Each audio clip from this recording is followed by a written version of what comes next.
All right, good evening, everyone. Thanks for joining us for a Pathfinder 2e one-shot called Sundered Waves. Tonight, we'll be running this adventure. This is kind of a different type of adventure for Paizo. They've never released these type of one-shots before, so it's going to be fun to kind of run through it and see how it plays. Rob, thanks for the bits, man. Appreciate you jumping in and doing that right away. So sometime on the stream, I'm also going to be giving away a free copy of this game, either the Fantasy Grounds version, or if you want the PDF, I could do that as well.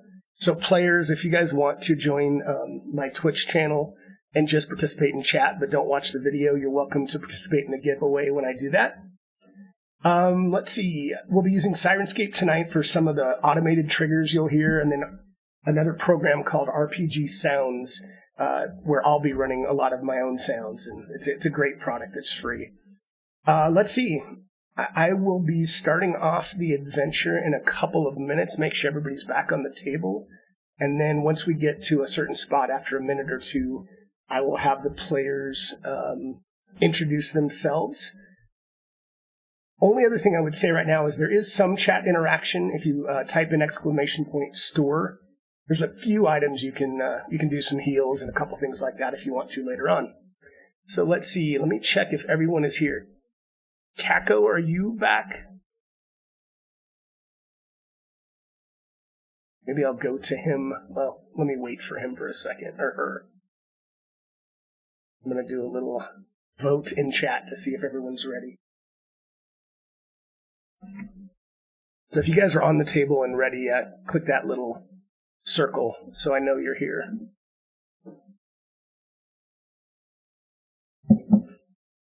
All right, I think we're all good. Keiko, you're back, it looks like?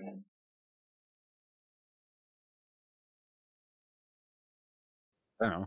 There's one unclicked, and yeah, But it looks. says, oh, no, he had a ZZ next to his name, but it looks like he was back. Let's see. Oh, Pants, are you muted? Did you still mute yourself? Are you there, but you're just muted? Yeah, I'm just sitting in mute. Awesome. Okay, cool. Because my cat likes to, when I'm sitting here gaming, my cat likes to get up in my business. So. Got it. All right, so we are all good. We're going to get started. So here we go with the Sundered Waves. So 5 years. That was the last time the four of you sailed together aboard the Brass Bird, pursued by the Andorran Navy. It was the last time any of you saw Captain Renlock. Fortunately, you were set free after only a few months, but Renlock wasn't so lucky. He spent his last years in jail until an illness claimed his life. You learned of Renlock's death from his trusted companion, a clockwork parrot named Kaulo, that remained ever at his side. Just a few weeks ago, the bird sought you out to deliver the bad news and a piece of a map. And quickly out of character, all of you have a piece of a map fragment that's in your inventory, so feel free to open that up and take a look at it if you'd like. While one side contains a cryptic clue, the others suggested you travel to this beach on this morning to find the captain's most prized treasure. So here you are, along with 3 others, staring at the partially sunken remains of the ship you once called home. The smell of the surf and rotting wood hang heavy in the air, the silence broken only by the screech of far-away gulls on this lonely island north of the Shackles. And Jimmy, thanks for the win. Nicely done, buddy. Okay, so everyone, you are just now coming up onto the beach as you're rowing your boats towards the shore. And I'm going to start having each of you introduce yourself. And let's start with, at the top left, Lavana, if you can tell us anything you want about yourself, the character you're playing, anything you want people to know about where they can find you on social media, promote yourself, however you want. The floor is yours. All right. Hello, everyone. My name is, well, on here it's Feverson, but my Twitch channel is Asirson, where I do basically just one game a week. I run a D&D game that's been going on for about a year and a half. Very heavy player agency, role play filled, basically group storytelling adventure kind of thing that we're going through. It's a lot of fun. It's 6:30, no, 5:30 every Sunday on my channel. I'll put my link in the chat in a minute. And I am playing Lavana Saltspray. Lavana is a dark-haired halfling woman who loves the sea almost as much as she loves her god, and she basically has spent her entire life kind of hopping ships and taking care of sailors, and yeah, so that's where she's at. She's just kind of trying to get back out into the sea. She's been getting a little bit of a restless thing going on, so she wants to be out and about again. Awesome. Sounds good. And how about Stooner, Jadrin? I'm Lazy Stooner. I stream extremely rarely under Lazy Stooner. And I'm playing Jadrin Tagger, who his old best friend was Lavana.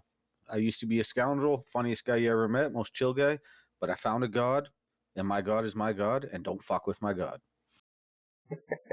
Oh, and if you Nice. want to hear about my god, I'll tell you about my god all day, every day.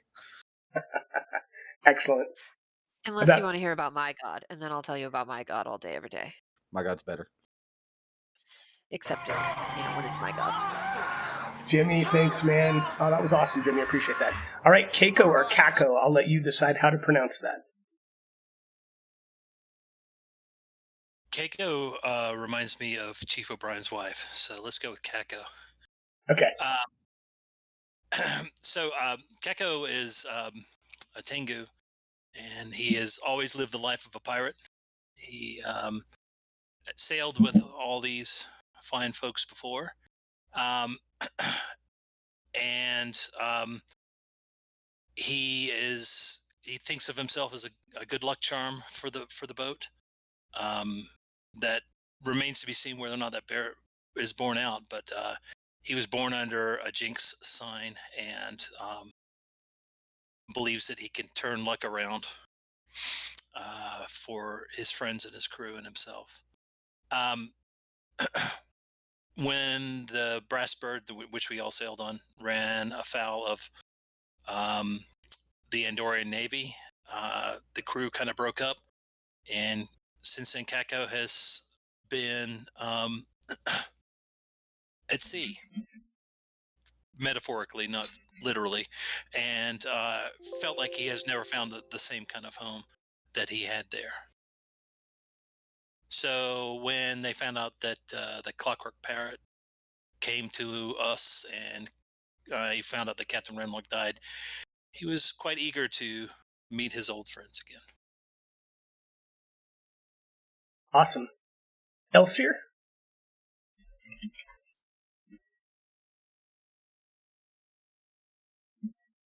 DM Stretch? Uh-oh, we don't hear you, DM. I see you lighting up, but I don't hear anything.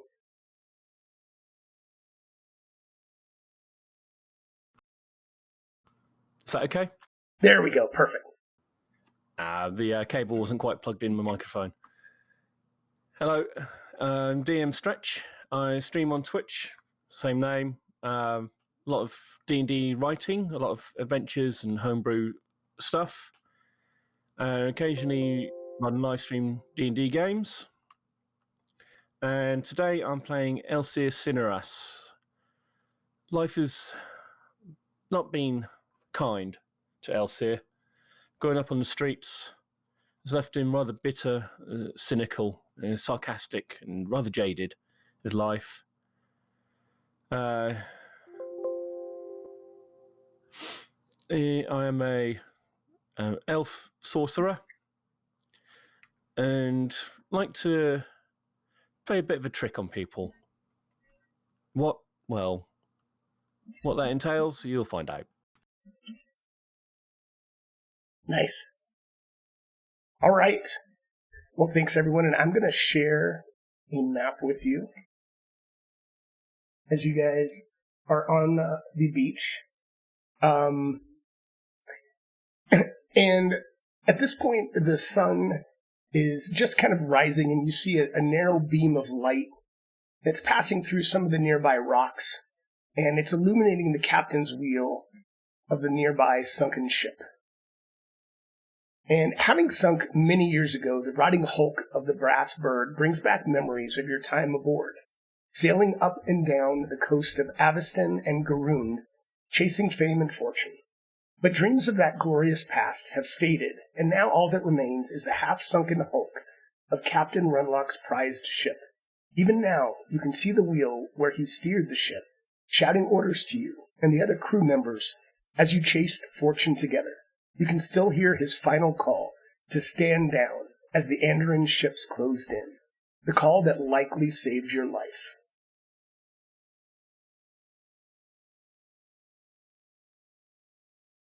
So what do you do?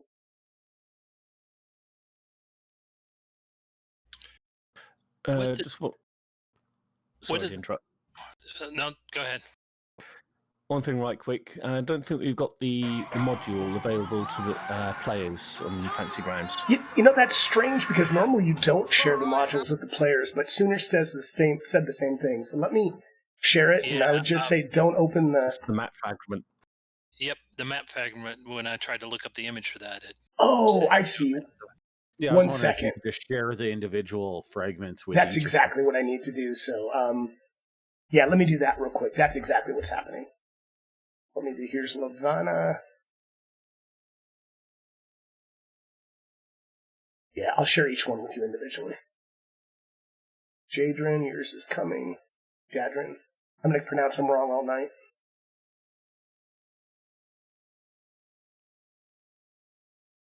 All right. And then Kako. Here comes yours. And finally, Elsier. On the way. There we go. All right, while you guys are looking at that, I'm going to share the full map with the stream so they can kind of see it, and I'll read as you guys are looking at these. Or actually, yeah, I guess we'll read it if and when we get to it. If anybody has an interest in reading it at some point or thinks it applies, then I'll let each of you read your fragment later if it seems to come into play. All right. So you all have a little bit of time to take a look at that and tell me what you'd like to do from now.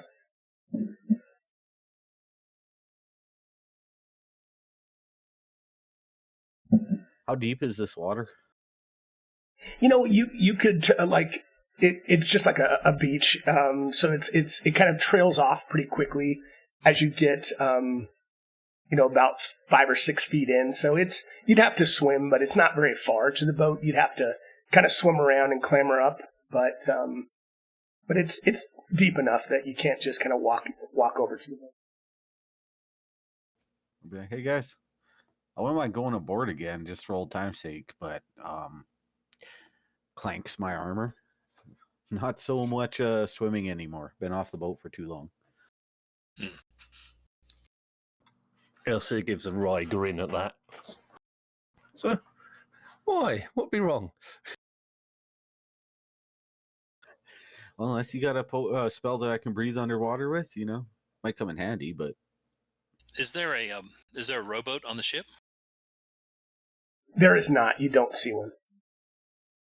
But you guys, you all brought your own kind of boats that got you here. So, I mean, you certainly could also take one of the boats and pile in and, whether you swim or take one of the boats over. Is there any ladders or rigging off the side? Yeah, kind of on the eastern side over here. You looks like there's a little bit of netting that you think you could kind of clamber up if you got over the side there. Okay. Would my mage hand be able to pick some of that up? Absolutely. I could mage hand the rigging towards us and sort of clamber up that way. Okay, so kind of try to come down over here and kind of make your way close and then kind of pull the netting out with your mage hand and try to clamber on there? Yeah, that kind of thing. Cool. Yeah, I like it. Right on the edge of the water at the moment. Okay.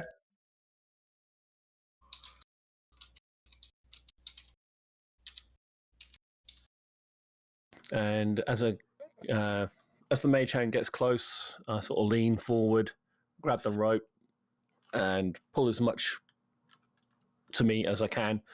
It's like, well, that might help. Yeah, so you can kind of get it to where it's a little bit in the water. You're going to have to get wet, maybe up to your waist or so, but that works, and you can kind of clamber onto the ship from there. Ooh, I'll gleefully clamber onto the ship, showing a little bit of the giddiness that I used to show Awesome. years ago. Lavana's gonna kind of just watch everybody making these efforts again, and she'd be like, "Oh, come on, it hasn't been that long. You guys scared of a little water?" And she'll just dive right into the water and start swimming over to the boat. Nice. To give to myself a very quiet, I'm trying to help.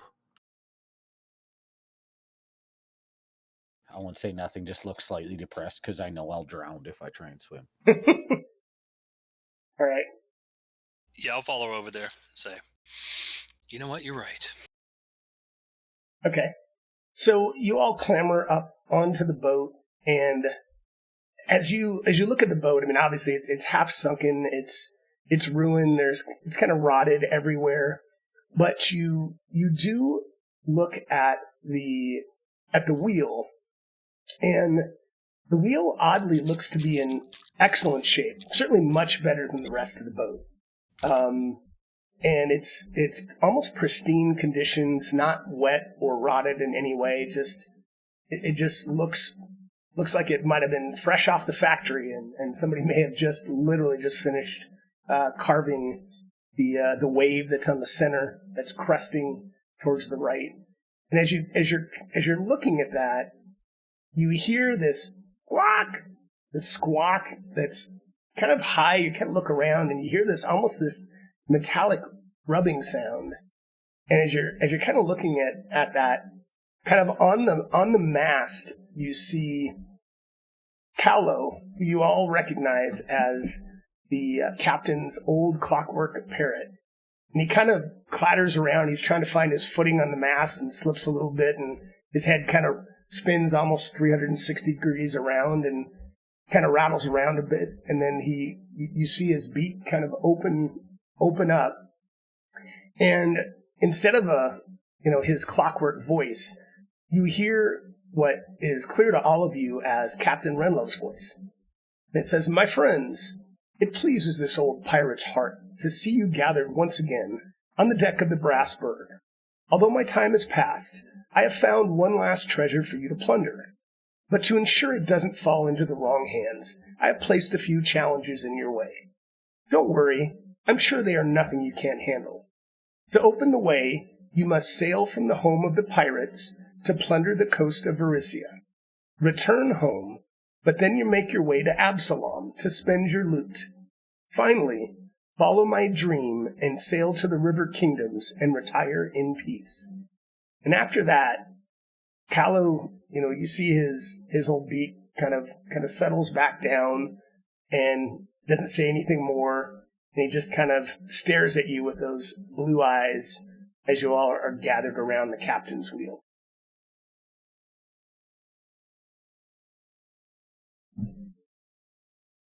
His words there remind me of something that I saw written on this map fragment.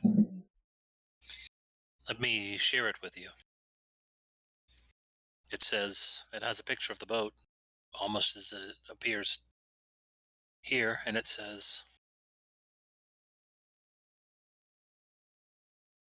trying to pull it up now. Oh, sorry. I opened it for you, so you should see it right in the middle of your screen. Oh, okay. Let's see here.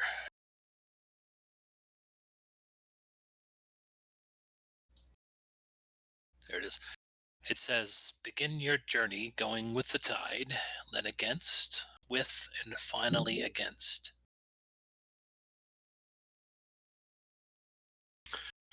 Which sounds maybe like it is. It seems like a little bit of a what they're challenging supposed puzzle. to do We'll see how they do.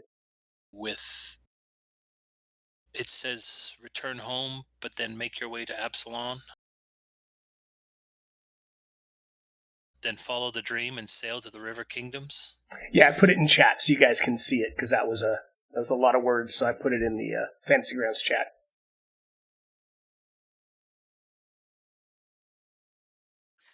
Well, my piece of the map over here says make an offering to Gora, be prepared to face. I have to move it so to face the storm's wrath. So making an offering is kind of like spending loot. Maybe I've got that part of the map. Could be.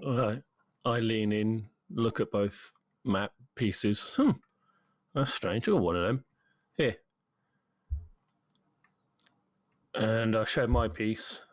It says, last at sea. Remember that the one who's worth the most always goes last. I turn to everyone else. So after you? I'll pipe up and I'll be like, mine says pay homage to the lost. Take not their blade or spear if you want to win the Pirate King's treasure. So, if we're going to do some plundering, we might want to not take blades or spears. Because you never know. So as you guys have all kind of shared your pieces together, you kind of put each one together, and it kind of it looks like it roughly kind of fits all together into what looks to be kind of a complete map.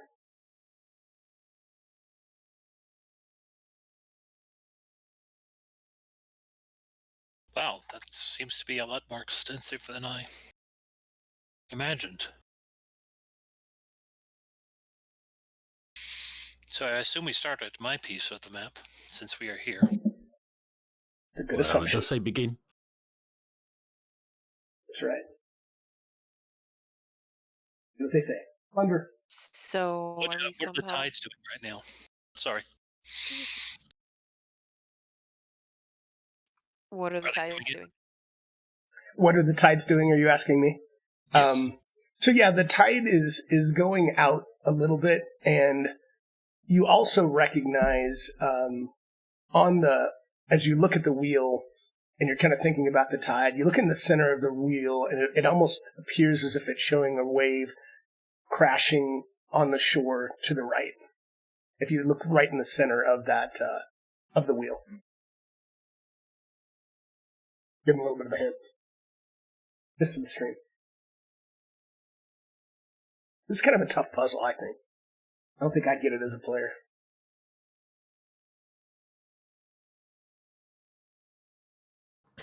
I find, is there something light around, like an old scrap of paper, other than the map pieces, or a light sort of piece of wood or something I can throw in the water?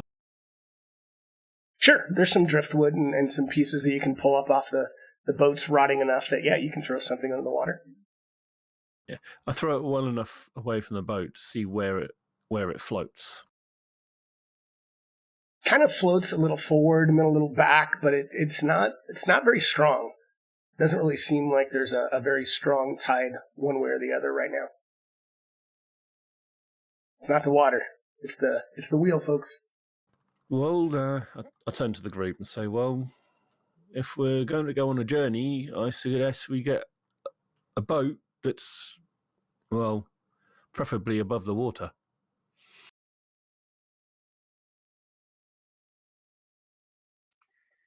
Can I... hold on a second. I want to look around on the boat and see if there's, on what we see here, and see if there's anything that, I don't know, looks like it might magically fix the boat so it sails again. It's definitely well beyond repair. I mean, you spend some time trying to see if there's any possibility that it can be repaired, and it's pretty clear that there's no way the ship is going to be seaworthy again. Okay, can I cast Detect Magic and kind of give the boat a once-over? Sure, absolutely.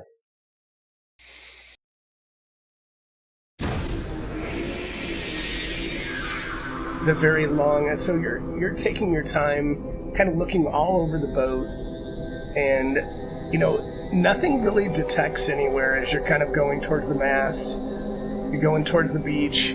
However, when you get to the wheel, it seems like there's some type of enchantment magic, but you're not quite sure exactly what it is.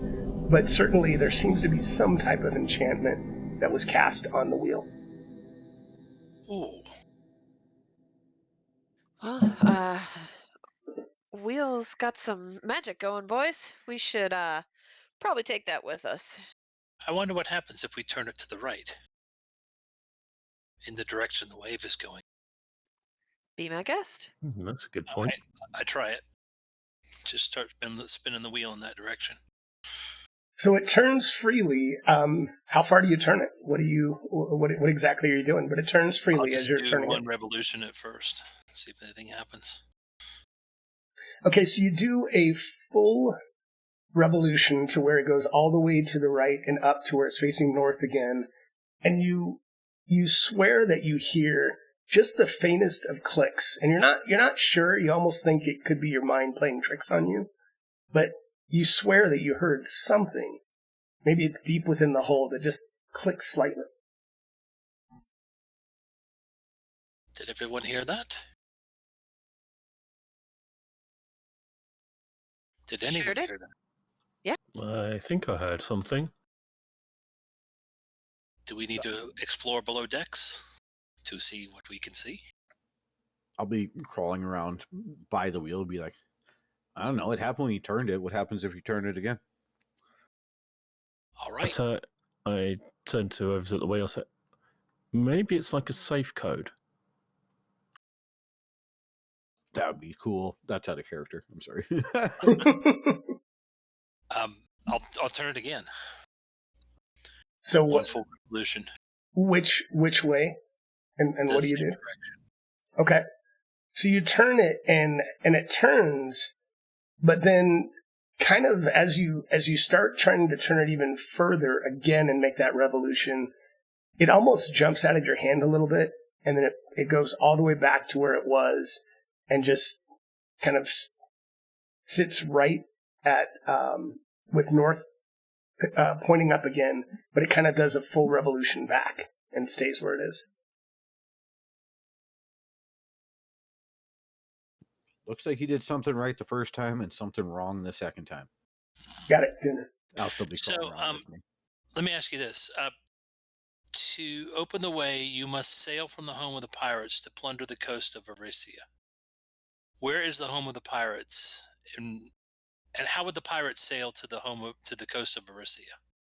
So you all have a pretty good idea of the map of Galarian, which is the world. And if you look down towards the bottom of the map, the Shackles is where you think the home of the pirates is. And Varicia is basically north of that. Up at the top. So we turned right. They're going to get it. And where are we on the map? It doesn't really say exactly where you are. I'm assuming you're probably somewhere, maybe in this inlet over here, but I'm not positive. That's, yeah. If we read the other one, go with the tide, then against, with, and then finally against. So I'm wondering if you go right a full one, left a full one, right a full one, left a full one, if that's what it's asking you to do. Sure. Yeah, why don't we try that? So you go right a full. We've gone right. So yeah, and then when you go back, so are you going back? Do you say a full 360 degrees when you turn it back left, or how are you doing it? What does the map say? Let me check. Before your journey, begin your journey by going with the tide, then against, with, and then finally against. So we go right one full one, left one full one, right one full one, left one full one, or clockwise, counterclockwise, clockwise, counterclockwise. And you feel like the way it was turning made it feel like you're making the right motions, but for some reason, where you turn just doesn't seem quite right because the wheel kind of goes right back to its north after you finish that. Do I hear any clicks, like as if he was going past something? Give me a perception check in the tower. Yes, sir.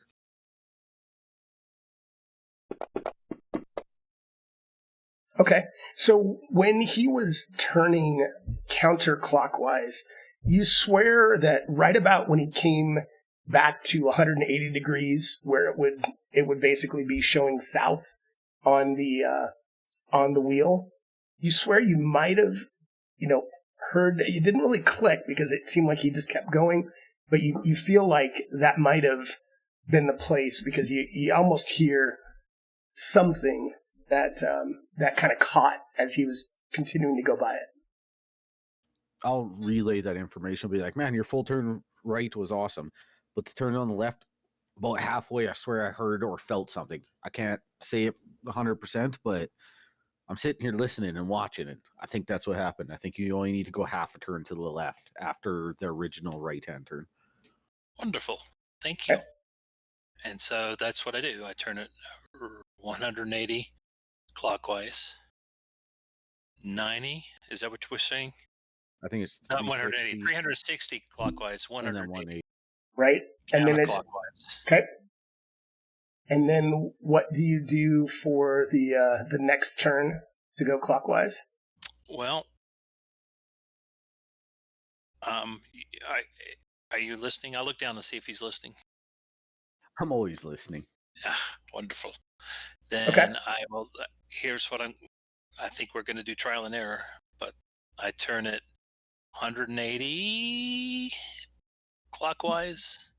As you start turning it, as you start turning it back, when it gets to just about 90, you hear something again, and something kind of clicks to you as it goes 90 and it's pointing at east on the wheel. You realize that Absalom is basically dead east of kind of where you would be on the map as you'd go north to Varissia, down to the Shackles. Absalom would be to your east. So it kind of clicks at that 90. And then as you turn back, you're now pretty confident that the River Kingdom is straight north. So as you turn it back clockwise, this time you don't really even need Jadrin to tell you, and it clicks, and as you get to that last piece, you hear kind of this enormous stone movement, and up to the left, kind of on the beach, you see this passageway open to the northwest. Jadrin will yell out a great big whoop and go running and jumping. Like he's like a 12-year-old kid again. Like, woo! Just like super excited. Nice. As you kind of get caught in the water, like you fall in the water and have to like almost not quite swim to shore, but it's like up to your neck. Yeah. And then he'll look a little bit embarrassed. Or a lot embarrassed. All right. I actually look over the edge. Are you okay? Can you Not swim? dead yet, buddy. Not dead yet. All right. I look over the edge and just laugh. It's very Goonies. Nice. All right. We should forge ahead. The path is laid bare. So we have the boats, right? I see the boat's tied up. The cliffs. Is it a waterway that I see on the map? No, it's actually it's a passageway that was kind of hidden into the cliff, and it extends. It's almost a hidden door that ascends at an incline a few feet above the high tide line of the cove, and then it kind of levels off. Okay. I'll walk forward all brash, wiggling my eyebrows at Levana, like, hey, let's go. And you can almost make out that it looks like it turns to the right, Jadrin, as you're kind of looking up there, and you can just see but it seems to disappear a bit towards the right. All right. I'll relay that. I'll be like, hey guys, let's go cave spelunking. All right. I went cave spelunk since I was a kid. I jump off the side and say, now who's lagging? Levana? Nice.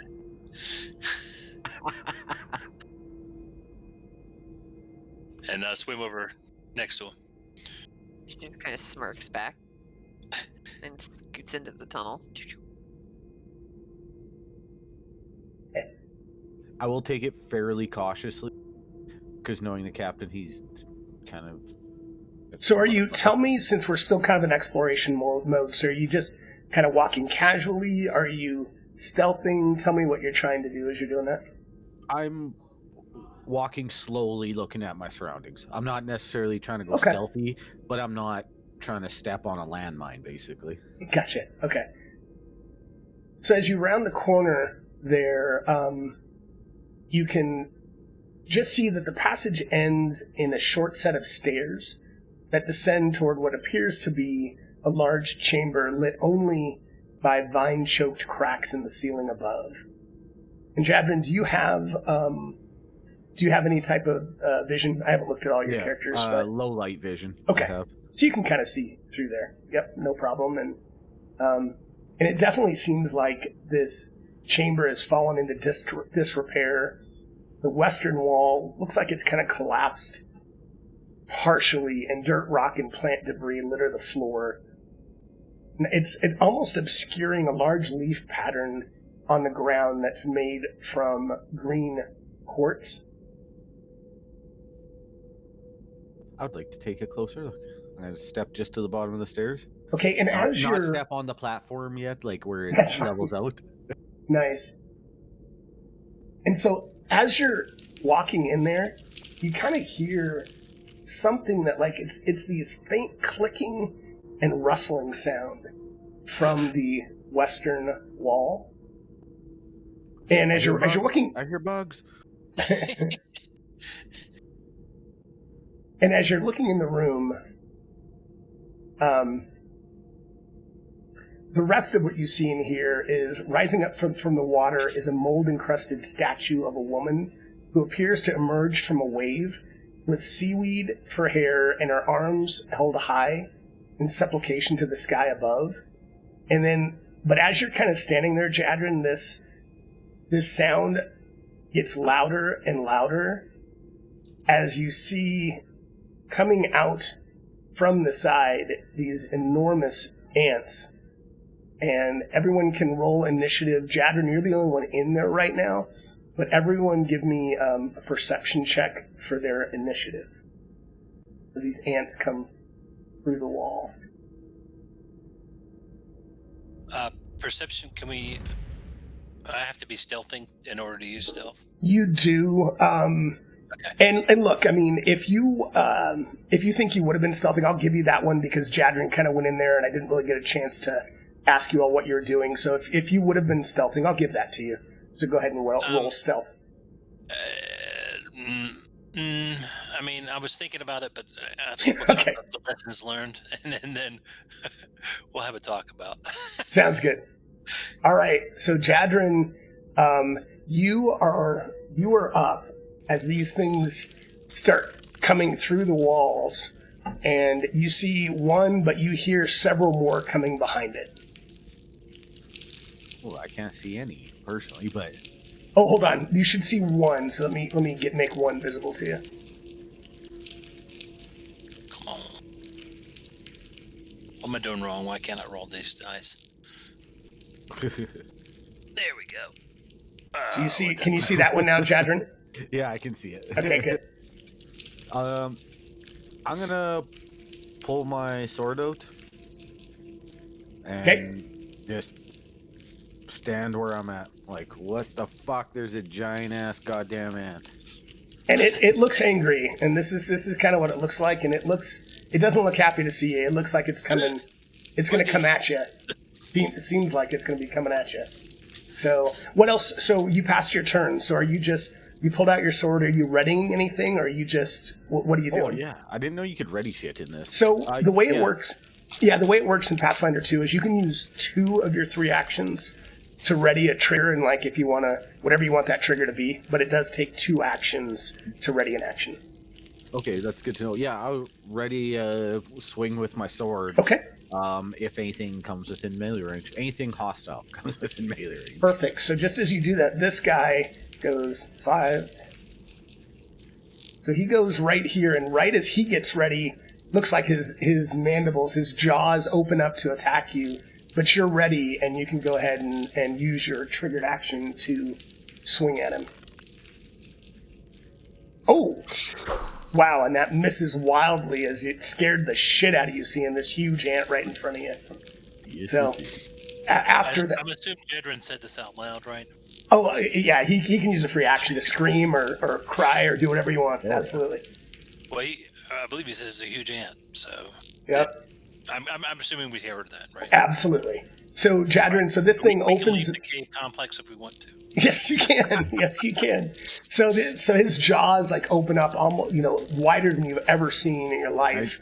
As this thing. Don't roll against me yet? Oh, shit. Sorry. Go ahead. All right. I have my skill where I can snap my shield into raise shield without having to do anything. Yay. Perfect. So that would have missed anyway, but yes. So you snap your shield up or your shield block and it misses on its first attack. So it moved, it attacked, and it's going to try one more time, this time with a penalty, so it's going to try to bite you again. Oh god, and it misses wildly.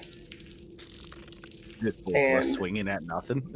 Yeah, and Elsier, you hear Jadrin screaming at something about some giant ant, and you're like, what the hell is he talking about? But you do hear these skittering and weird sounds. How did your relatives get down here? Oh man. That's how it's going to be, huh? I have a quick question. Yes. Any uncles? Is there a place where I can show the initiative order? Oh, sorry. If you don't have the combat tracker open, in the top right of Fantasy Grounds, you'll see like a sword. And you open that up, and it'll show everyone's initiative. Thank you. Yep. All right. So, Elsier, you hear something. Doesn't sound friendly. I kind of turn to Lavanus. What's going on now? I kind of amble forward to check what's going on.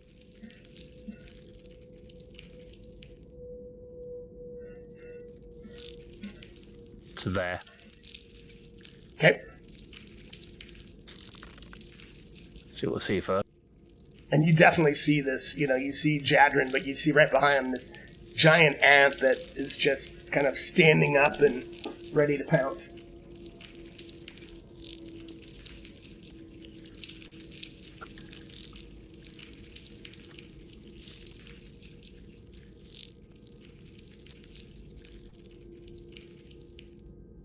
I'll launch a magic missile at it, and I'll use 2 actions for it, so I shoot 2. Okay, sounds good. Sirenscape, come on. Should work. I set this all up before the game, so it should be all set, I hope. Oh, that was Ray of Frost. Did you mean to do Magic Missile? Oops, I got the wrong one. Okay, that's right. Redo.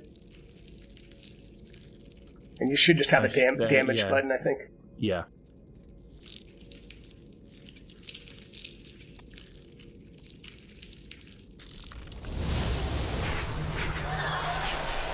All right, as these things slam into it, does just a little bit of damage.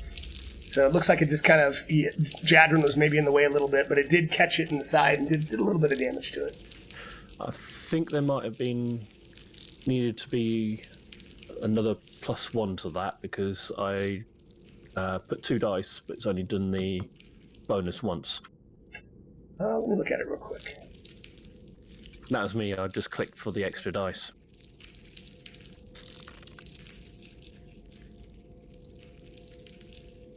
Oh, I see. You didn't just click the damage twice. And next time, just hit that damage twice, and it'll shoot 2. But that's fine. So I'll do one more point of damage to it. All right. There we go. And was that that was your full? That's my turn. Okay, sounds good. So Lavana, you're hearing some stuff and you're not sure you like it, but you are ready to act or run. Yeah, goes like it did Saturday. I should just run. She is going to.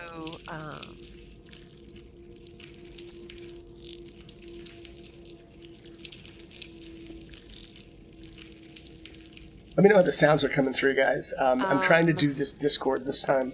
She's going to kind of walk up to Elseer and take a hand and pat him on the shoulder and be like, cheer up. Actually, more like pat him on the mid-back. Cheer up. It's okay. We'll make it out just fine. We always do. And she's going to cast Forbidding Ward on him versus the Ant. So he now has a +1 bonus to armor class and saving throws against attacks, spells, and other effects. And you should, let's see. Yeah, if you target him, you should be able to hit that little effect icon, and then it should apply all that effect to him and do it automatically.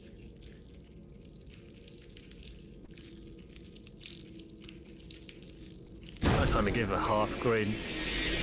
Half smile. Keep clicking the right button. That's okay. I think it's the second one. I don't. Yeah, it's all good. Nope, that's targeting me. Yeah, the first one is like sustaining it, so it's like concentration. But the second one, if you expand it, it should say Forbidding Ward AC1 if you expand it. So if you hit the little like magnifying glass to the right of it, it'll open up and will show you the effects. Okay. So target him there. I think I've got him targeted. I can look in the combat tracker. I don't see that you have him targeted right now. You don't have anything targeted. Clicking on him. I use control left click. Control left click on him. There we go. Oh, now it's off again. There we go. Okay. Oh, this is so It's all good. Okay. Yeah. There we go. Perfect. So, Elseer, you feel energized and protected. And I think, let's see. I think what you have to do after this, if you want to sustain the spell, next time you'll need to do an action next round to concentrate on it. But for now, he's good and protected. So that's how many actions? That is 2 action spell, and you moved. So yeah, that I think is your turn. Then I'm done. Cool. All right. So Okay, now, how does moving through people work, or do I have to go around? no, you can move through one of your own party members. If it's through a hostile, you have to tumble through, so you have to do a certain action. But you can move through your party members. Okay. Okay, and can I draw my weapon as I move? It's a separate action. So moving would be an action, and then drawing your weapon would be an action. So if I go... And right now, the giant ant is up, so he's going to try to take a bite out of Jadrin. He's going to come down here and bite. Oh, I'm sorry. No, it's all right. I didn't see that they had to go. No problem. And Right. these jaws like bite into your shoulder, Jadrin. and it bites in deeply. And as that happens, let's see, what is this? 1 second. It's going to inject something. I have a feeling. Maybe I can just shake it off. Shake it off. Yeah, right? Why doesn't it have this on it? So it also, as it bites you, it grabs you. Oh, why the effect's not on it, but it grabs you. Put that on you real quick. This thing has you in its jaws. All right, so you're grabbed, and then it uses its final action while you're grabbed to try to sting you with its giant stinger. Oh. Stop that. It's not Oh, nice. god dang it. It should not have done that. How much did that do? I'm going to take off 9. It has to first try to attack you. There we go. Would an 18 have hit? Because he should, or no, sorry, 18. I do not believe so. Okay. No, I'm 23 AC. Okay, so it does not hit you because it should have had an attack penalty on it. So it tries to sting you as you're grabbed, but it does not. But you are still in its mouth and grabbed. 26, yeah. The first one would have hit. I didn't realize, like, when I raise my shield, I actually have to click shield raised. Oh, yes. 26 still hits. Just barely, but... Okay, good to know. So this one goes here and then goes 2 actions to move, and then it tries to bite you.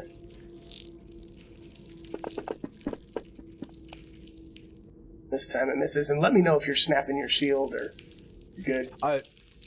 So, like, here's the thing I'm looking at in this. It's, my shield comes down at the end of the round, but my character's ability is he can just put it up whenever he fucking feels like it, right? So, okay. But, like, the countdown doesn't really do anything, which, yeah, I don't know.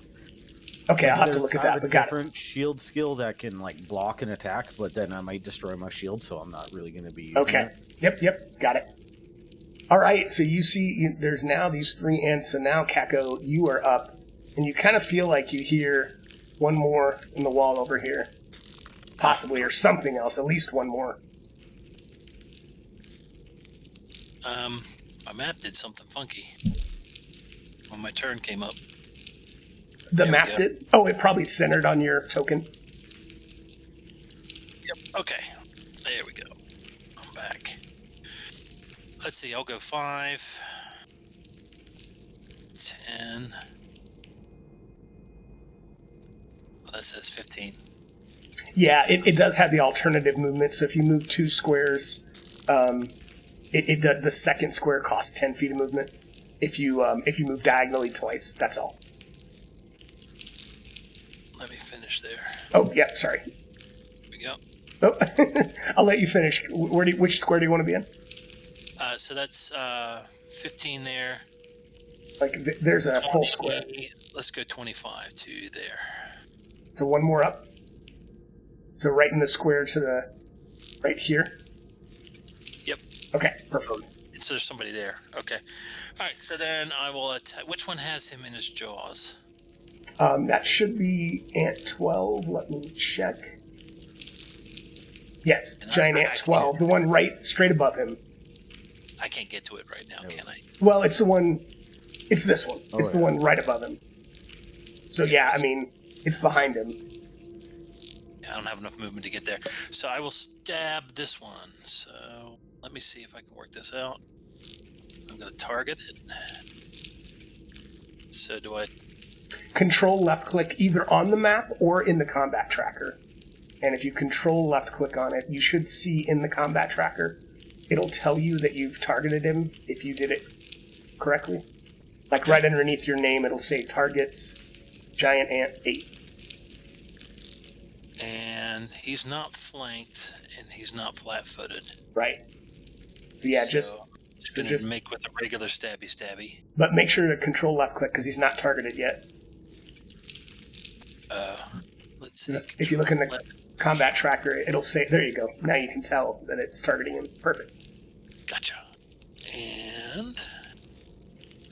Thanks for joining, everybody. We will be giving away a copy of this adventure on Fantasy Grounds, or if you want, I'll figure out how to get the Oh, PDF it to just you. says melee. Nope. If you go very bottom where it says actions, that's where your attack will be. Yep. Yeah, it confused me to start first, too. And so And I then- click on the sword. So what you would do if you're doing the striking rapier, so there's 3 different attacks. There's a plus 14, plus 9, and plus 4.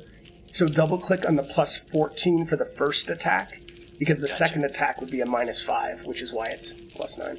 So that does hit it. As it buries itself into its body, it does not. It's not a critical. Okay. Damn, 27 is not a critical. Giant ants are tough, man. And then, so I just click on the damage now, right? Correct.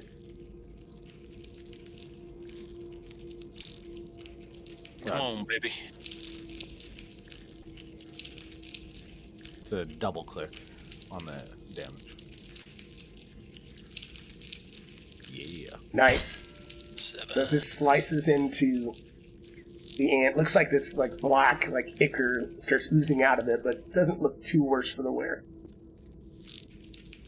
And so you moved once, you attacked once, so you could attack one more time if you'd like. And if you do, then click on the next one over. That's +9. Yep. Oh, nice! And that is a critical. So that is a critical. It should roll it. All you have to do is double click the dice, and it'll roll the critical hit automatically. That's a handful of dice. Holy crap! Holy shit. Yeah, it's because the rapier has the deadly feature. So I think when you crit, it also gives you a D8. So yes, that buries deep into it. Rapier, so I should get 2d8, right? I think so. It did. No, I don't think the deadly multiplies. Meaning, I think it's only 1d8. I don't think that it just activates. I think because the other dice did roll the double as they should for crit, but I'm pretty sure it's. What does the striking do for you? I thought I read striking does. I'd have to look. I don't see it. It looks like it's just a +1. Don't worry about it for now. Yeah. Okay. So, all right. So that definitely got its attention. And it's like screaming in pain.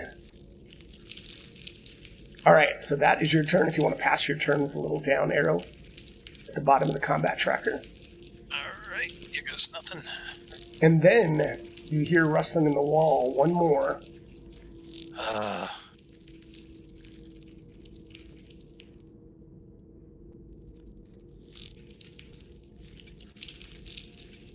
And then it goes to here, but that takes it 3 actions.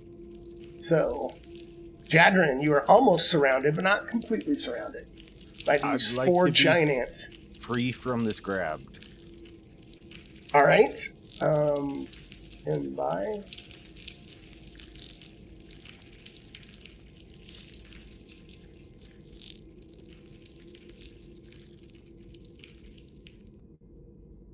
All right, so for grabbed, let's see. Now,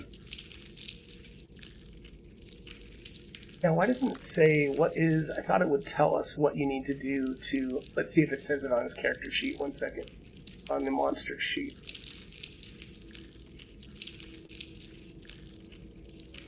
Huh. Well, give me a... just give me a strength or a dexterity check. All right. To try to get yourself out of the grasp. Did that come through or no? No. I can't. Hold on. There it is.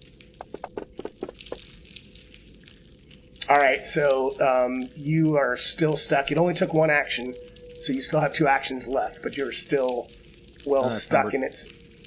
Number 12 that has me? Yes, correct. I'm going to try and stab giant ant number 8. Sounds good. Oh, jeez.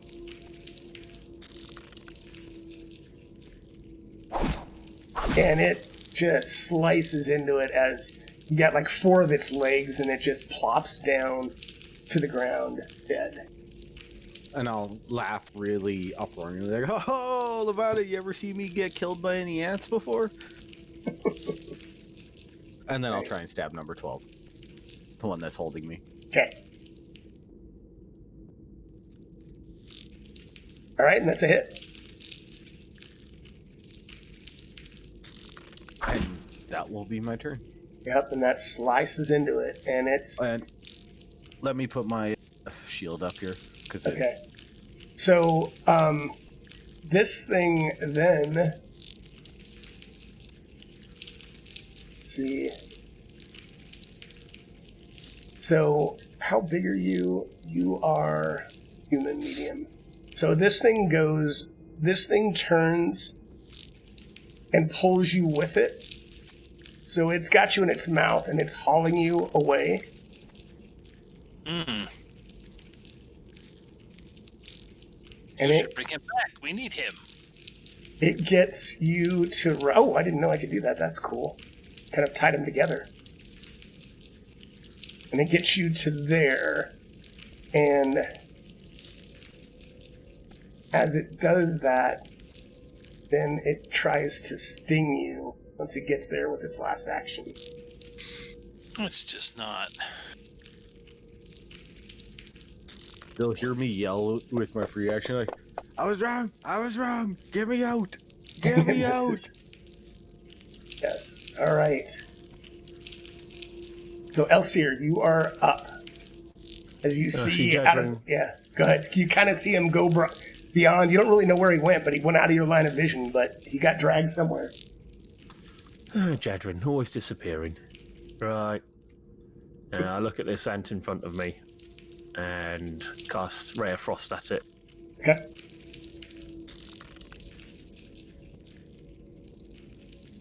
Oh. Very nice. Critically hit it.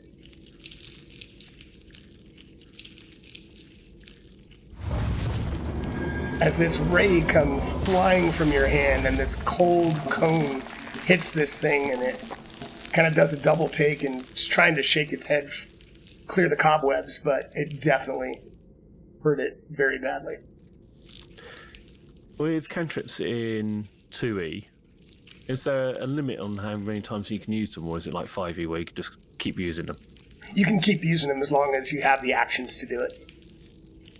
I'll fire another one then. And do you, is that a 2 action or 1 action or what is it? Ah, yes, it is a 2 action. Okay. So that's the limitation, but... Ignore the second one. Okay, gotcha. I already had the button clicked. That's I right. just tried to drop it. Got it. All right, so you could move, whatever you want with that last action.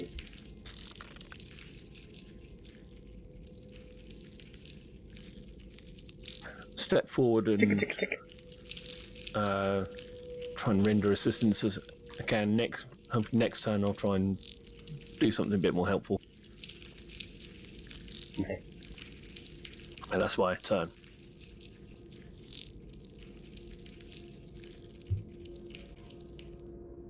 Okay.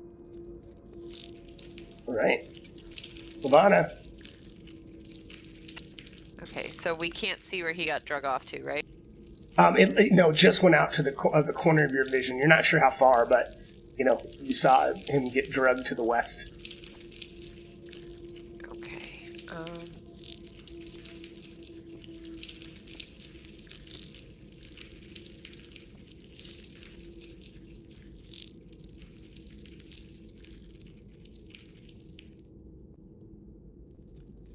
And this is like a super buff heavy character. I don't really have anything aggressive to do.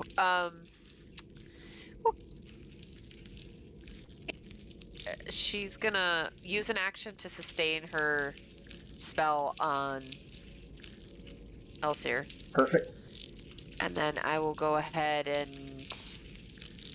guess I'll just stab at the ant that's in front of me with my trident.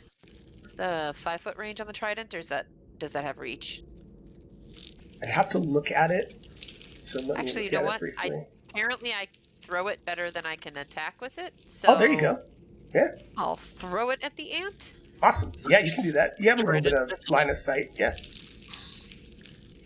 Yeah, because you'd have to move up to attack it, so you can throw it at it. Kill it good.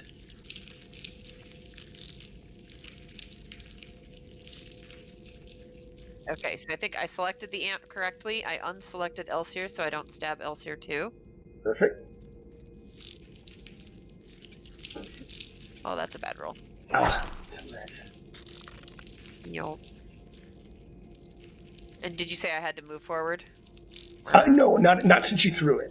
If you were going to try to stab it, you would have had to. Did you already have it out, or did you have to pull it out as an action, throw it, and sustain? So is that? Yeah, that's all 3 actions. Okay. All right. And then she'll just kind of yell off into the distance. This is kind of like that night after you were out at the Silver Fang. Remember, you got on the wrong horse. That was fun. We'll find you. All right, and if so, you can pass your turn on the combat tracker, that little down arrow at the bottom.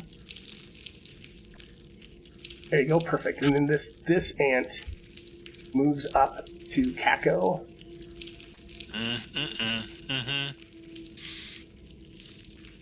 And he tries to bite you. His jaws clamp down on you. Oh, fart. And does a little bit of damage, not a ton. But again, you are grabbed. Okay, do I need to track that damage, or does it? No, you're good. It's got it. So, but let me put grabbed on you. And after he's grabbed you, he's going to try another attack. He's going to try to sting you while you're grabbed. Oh, it was almost a crit. It was not, though. So, and he misses.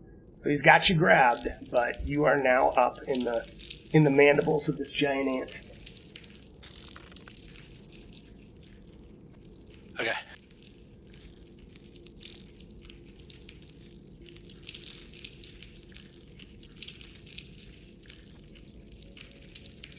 I will stab that ant. Alrighty then. As soon as I figure out why I'm drawing all over the place. Oh, that's right. Nope. Okay. That seems better. All right. So,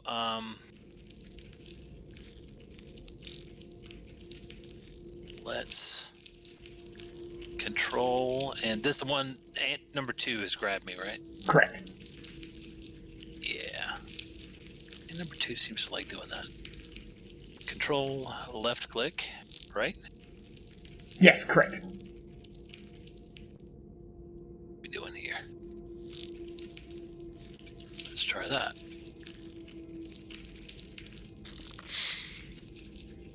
Is it because I'm grabbed that it won't let me do that? No, you mean to target it? Yeah. You know, it might just be that it's so close to you, it might be hard, but you can either control left click in the center of that ant, or you can do it in the combat tracker. If you find it in the combat tracker, you can control left click on its token. There you go. Oh, you had it, and then you clicked it off again. Now you have it. Excellent. Now, I will make with the stabby on this ant. Nice. All right, stab away. Uh-huh. Oh, it misses, and you can try it. There you go. All right, and that one hit. Critical. Not quite a critical, but it did hit. Yeah, and so I looked it up, and Oh, jeez. I looked it up, and it's because it's not a greater striking. Okay. Rapier. Yeah, most of the time the coding is correct, but sometimes that's good to know. Now, did you have, that was your third, this is your third action, gotcha. Yep. Oh, and that one missed. Swing wildly on that last He was one. like, just wildly stabbing. Got it. All right, and if that's your turn, you can pass. Come on now. All right, so giant ant 9.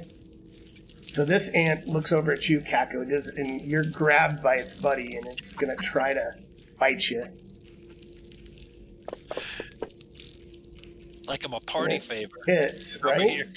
They're passing it through each other, and this one, gets kind of right next to your beak into your face, man. Now he's going to try to sting you. Bother. Oh, I thought it was rolling over, and it didn't. And then, let's see, it will try one more time wildly. And this last. Nope, and it misses. All right, so Jadrin, you are up. Yeah, this guy's gotta knock it off. Here, I gotta hit him. Gotta hit him. I am still targeting him. Yes, good. Nice, that's a nice crit right there. Oh, as you like slice its head as it's grabbing you with its mandibles, you just slice its head clean off. And just for a moment, it's still at you and its eyes are looking at you, and the eyes just go black and the mouth opens and just plops down right in front of you as it explodes in this black ichor all over your nice shining metal armor. All right, and then I'll move. It's gonna be janky. As I come running back home, like, guys, the coolest thing ever happened. I wish you would have saw it. Like, I got him good. And then I'll take my last tap. Was it being eaten by 2 ants? And you can put flat-footed on it. Can you put, because it is flat-footed since you've got it flanked now? Yes. Or do I need to do that, Jadrin? Oh, look, I do not have flat-footed available in the effects. Oh, you do? Okay. One second. Oh, you do? Cool. Perfect. I just went right past it the first time I read it. And then, yeah, I'll attack again. And I'll be like, no, it wasn't being eaten by 2 ants. Like, I chopped him so hard his head came off. Nice. Oh, no, it's not 20. And it did put the effect on it, so that's perfect. Oh my god, can you describe that killing blow as you come back again? It'd be like me running around the corner, like, guys, I got him, and like jumping up and slamming down with one arm, like Superman stabbing this thing in the back while screaming out my story very happily, like, yeah, guys, this is what happened. All right.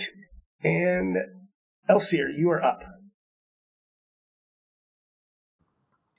Take a look at this last ant. Stare straight at it. Draw my dagger, one action. Okay. 1 second, I'm just Hey, getting what's to up, it on the Dragon? count sheet. What's up, Dragon Bait?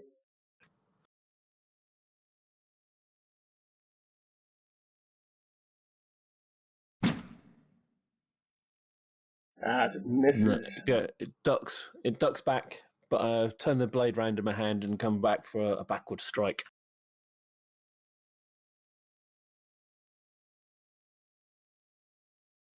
Oh, and that one does hit. Not quite a crit, but it does hit.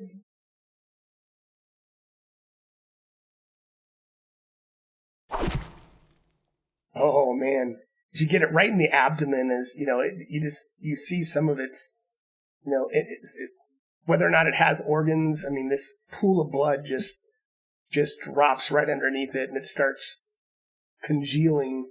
But it's still up, but it doesn't look like it's too happy. Nice. Can I use my last action to sort of pull the blade in further and sort of twist it around a bit? Or would that be the last attack? Sure, that sounds good.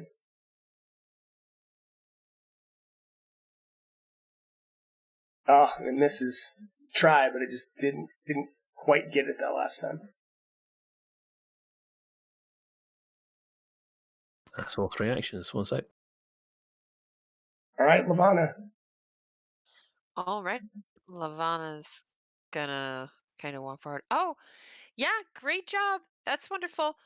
We need to kill this though, and use an action to move forward to get up next to this ant that she threw her trident at. She's gonna grab her trident and pick it up, pull it back out, whatever, and then stab the ant. All right, I'm gonna move you up there.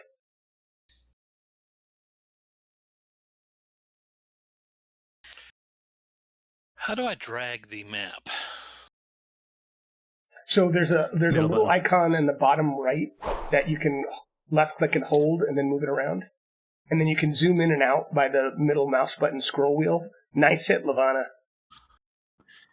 You can also scroll the map around by clicking the scroll wheel. Right. Thank you, sir.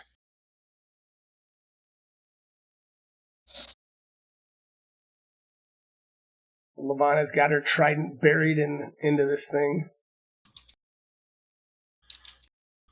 Oh wait, did you pass your turn? I didn't see any damage rolled. Yep. Oh, did it? It did not do any damage to it. I'll put it back to you real quick. So go ahead and roll your... No, you're fine. Go ahead and roll your damage, though.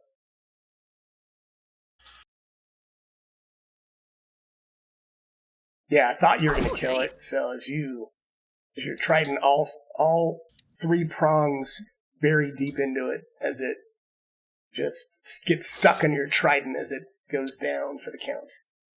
Very nice. All right, so you don't hear any more movement in the chamber. You do have a little bit. Cat goes a little bit worse for the wear, but otherwise, you guys aren't doing too badly.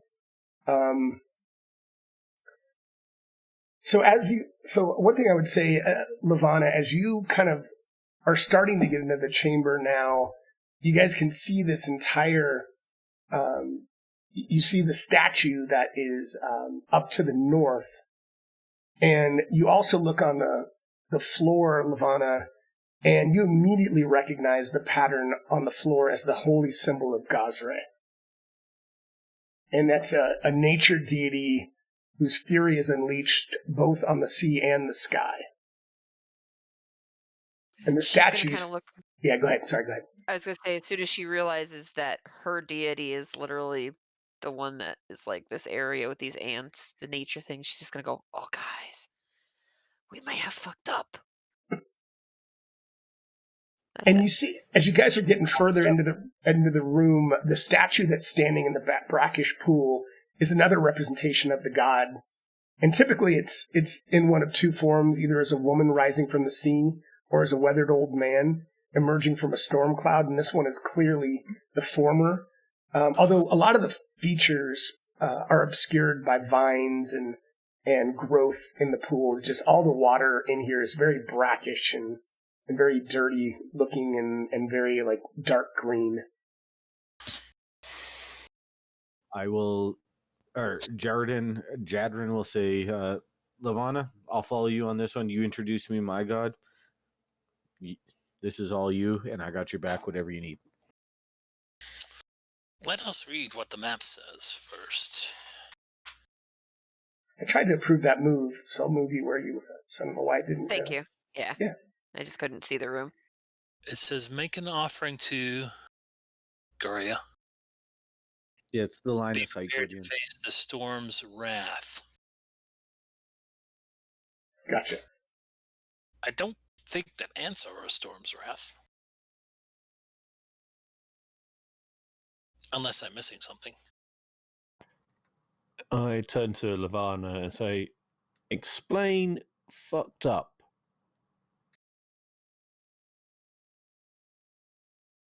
I mean, I might be wrong. I'm just saying, nature god of the sea, we're by the sea. We just killed a bunch of creatures inside of this place that's, I'm just saying. I don't know. We might.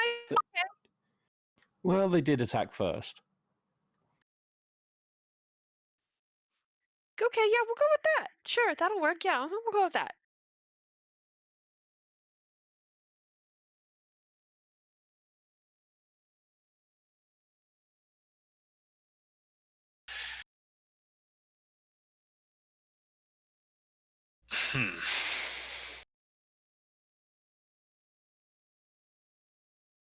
What could they possibly mean by the storm's wrath? What is that statue of?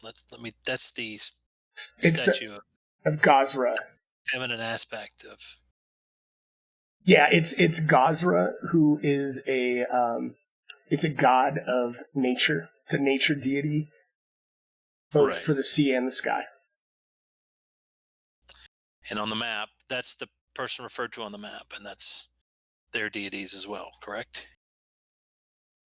You believe so, yes. Okay.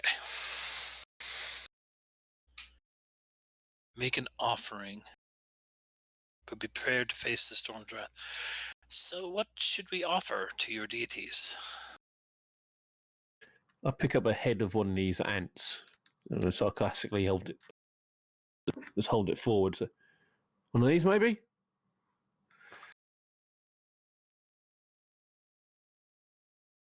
Sure, bring it up here and toss it in the pool in front of the... I don't know from religion. So maybe. Kind of step forward, hold the head of the ant over the pool, and turn to Lavana, and just say nothing. Just look at her, and, as if to say, "Well, shall I?" Yeah, sure. We'll go, yeah, throw it in. So you're putting in the one of the ants' heads? Is that what you're doing into the water? Yeah. Okay. Anything I think of at the moment. Okay. So you like kind of grab this big head, and the mandibles are still kind of twitching in death there, but you drop it in the water and kind of ripples a little bit and falls beneath the water, but nothing I then happens. stand back. Okay. I don't have anything in my inventory that's nature. I have my own god symbol, but I don't think putting my god symbol into a different god's pool would be a good idea. It's anything of value, but I'm saying that the ant's head does not have value. That's what they need to do, guys. Anything that has value. All indications are that the entrance, whenever we do the right thing, according to the map, the entrance should appear to the right. Or behind me. Correct. So you saying line up over there until we figure it out? Not necessarily, but I'm just looking at the map, and it has a clear indication that the room we're in, the entrance should appear just over behind me, circling back around. Shoot. I'm stumped, yo. Lavana's gonna cast Detect Magic again.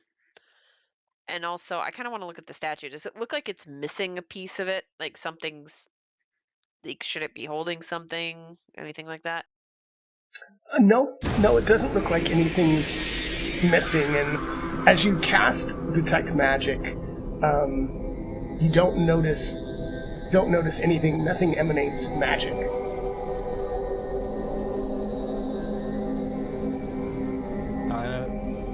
How deep is the water in the leaf? You can't quite tell, but it looks like, the best you can tell, it's probably 3 or 4 feet deep. I poke Lavana. I was like, when's the last time you seen a cannonball?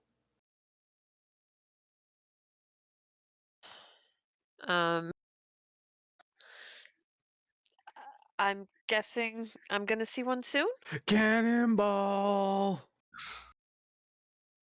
I'm going to do it regardless of the depth of the water with plate mail on. Okay. Did you move? I can't, is that just a pointer? No, that's me moving. Oh, Yeah. I was going to say, I'm trying to prove the move, but that's weird. Okay. So you land with a splash right in the middle of the water. And as you do that, as soon as you land in the water in this huge splash, you hear this booming voice rise from the statue. Those who seek the blessing of the wind and the waves must face the storm's fury. And as the voice fades, this room, the water from the pool just explodes.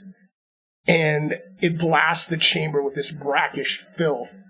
And then as all that water leaves the area, it reveals this towering creature that looks like it's some creature just made up of this brackish water, and it rises like a tidal wave and looks like it's surging forward to attack you, Jadrin, as everyone can roll initiative.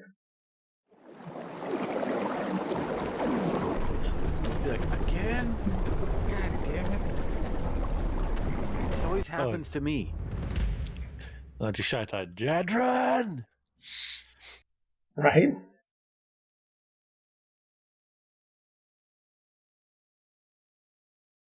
All right, so you all definitely got the jump on it, and Jadrin, even though you did the cannonball, it must have surprised it a bit.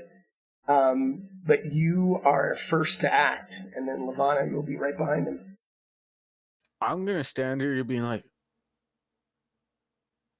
what the fuck did I do? I don't want to fuck with that. Like, I don't want to piss off a god. It looks like it's getting ready to move forward and slam down, and this water is just kind of, it's almost like as the ocean recedes and it's coming back, it's clearly getting ready to move to attack. Shit. I'm gonna ready in action. No, one of my T8s is right next to it, and I'm a tank. God damn it. I'm gonna move here. Okay. I'm gonna raise my shield. And I'm gonna yell at Levana, like, what the fuck do I do? And that's all. All right. All right, Levana, you are up. Okay. I am going to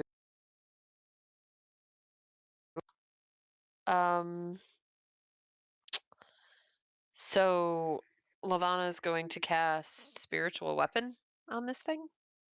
Nice. Attack it with it. I'm not sure how that works on here. Do I One have to second. target the creature? I do.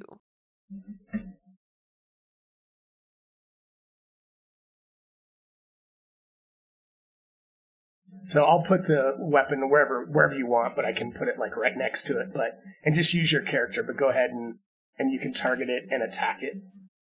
Can you remove the forbidding ward off of Oh yes, thank Elster you. and myself, please? I can't get it to get off of there. No, I don't think you can.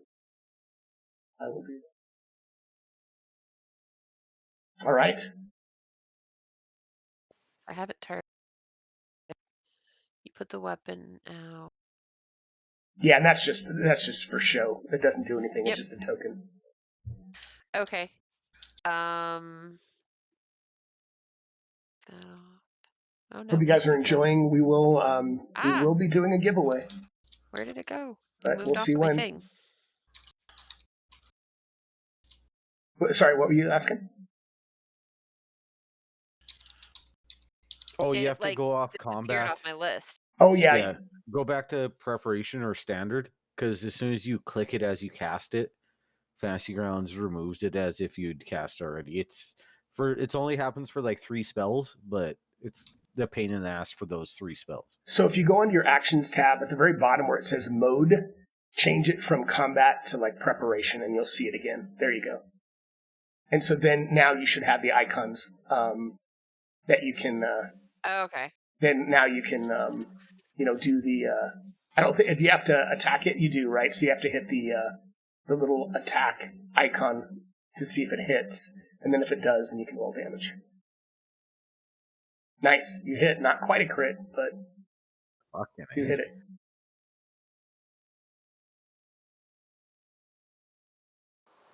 Ooh, I like that it's modified by wisdom. That's kind of neat. Yep. So this force, yeah, go ahead. When she casts her spiritual weapon, it's a trident like she's carrying, but Oh, cool. instead of just being metal, it's going to be made out of this brightly colored like aquamarine and pink and purple coral. So it's this giant coral trident that comes out and it whacks at the water and water goes flying. And she's like, "Oh, just hit it with one of these. That's all."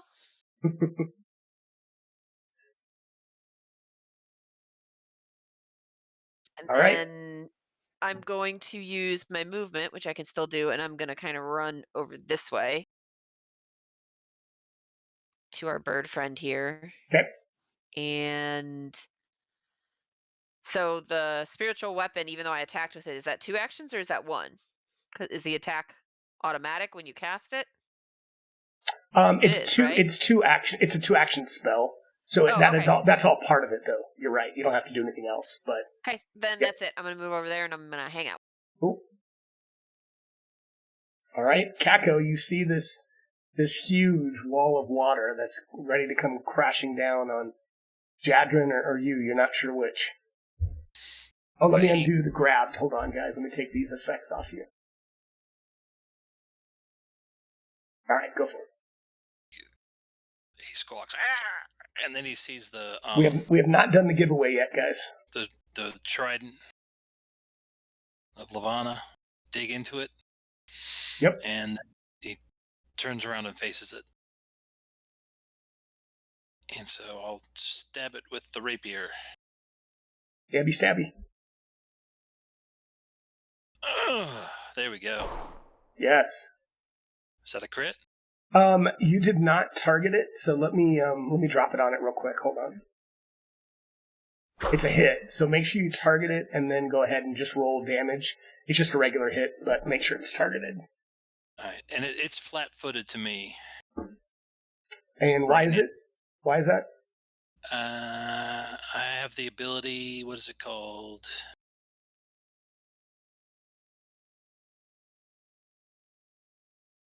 Basically, if I go for class abilities. If you go first in combat, got it. Okay. Yes. So go ahead and target it, and then you should be able to, under either sneak or surprise attack, I think there's a flat-footed that you can put on it yourself, and just click the effect button, and it'll put flat-footed on it. Okay, that targeted it. And then what do I do? Under sneak attack?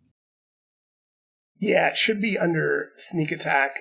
If you click the little magnifying glass to the right of it, it should open up. And then just click the flat-footed condition, the second one, and that'll target it with the flat-footed condition. I don't know if you see the little like running man icon or the little like zombie guy. I do not. Okay, Help me out.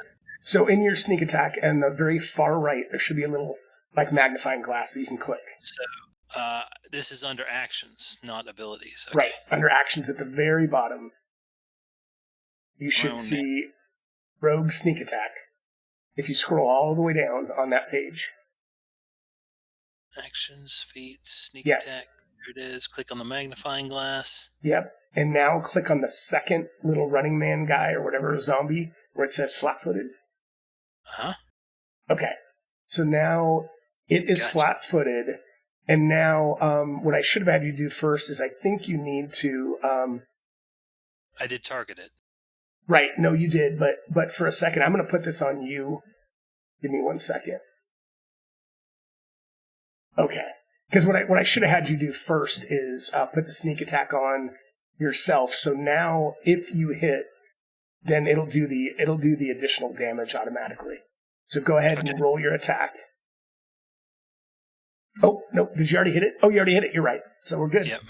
So it should have done that, and it did. Yeah. Did it roll sneak attack damage? It rolled 2d6 plus 1. Which is just my regular damage. So Why did it not? And by 1 second. I don't know why it didn't do that. That seems like we did that right. So give me another d6, and I'll just apply it, but I'll have to figure out why that didn't do it correctly. Another 2d6. Oh, is it another 2d6? You're right. Yeah.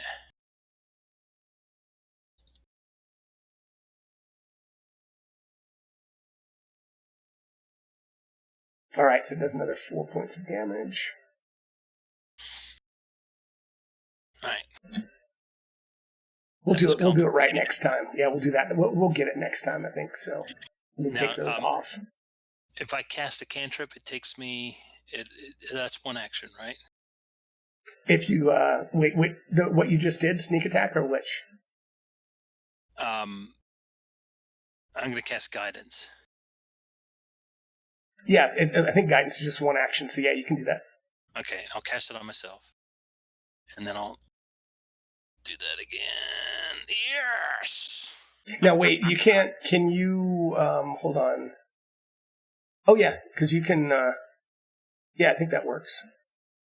That would have been one action. I still rolled a crit. Okay, right? yeah, you got it. Yep, it's all good. Perfect. And so let's see how this does. Holy moly! 25. Now, did it roll the? Rolled a lot of dice. So it didn't roll the sneak attack though. But it sneak should. Attack doubled on a crit. Yeah, but it shouldn't have done sneak attack the second time, right? It'll only do the first one, I think. I don't Oh, think is it it would. only once a turn? I believe so. I'm I'm pretty sure it that's is, right. if Yeah. I remember correctly from Okay. the one I was. That's fine. It's that way in 5e. I don't know Pathfinder. Okay. Oh, thanks, Amerison. Hey, thanks for joining. I That's recognize cool. your All right, and when I do a critical solution is working well for the sounds. on him, it is. I've got the bot going for he's now Discord. flat-footed to me until the end of my next turn. Oh, he is? Yeah, what is that called? Storms? No. Unbalancing blow. Got it. Ooh. So let's do this.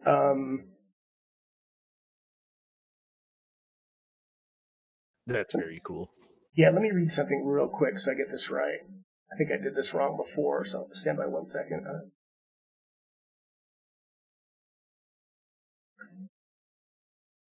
So if you have it targeted right now, just go ahead and click that flat-footed again, the second one, and it should put flat-footed back on it. Okay. Or, but hopefully it's just for you, because it shouldn't be flat-footed to anyone else. But let's try it. Thanks, Emerson. Yeah, I think you're right. I need to get my head around that again. I used to do sneak attack all the time. I think you're right. It doesn't say that it's once per round. All right, okay. That's fine. So click on... Yeah, let me go down to abilities. Flat-footed. All right. Yep. And we'll see if that does that. So perfect. All right. Wow, Yep. that was a good turn. Elsier. You see this thing getting ready to attack, but it has not been able to attack yet. Okay, I'll step forward to there. And I wave my hands around and launch my hand forward as this bolt of lightning energy travels towards the target. I'll cast lightning bolt on it. Joy. That ought to put a hole in it. All right.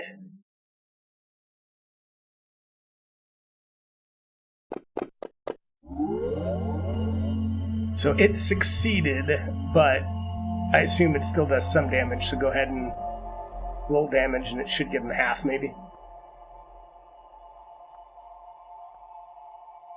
Doesn't actually say. Lightning strikes from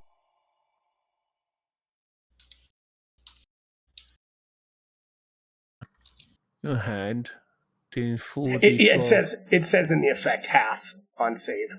I can see it in the effect on your actions tab.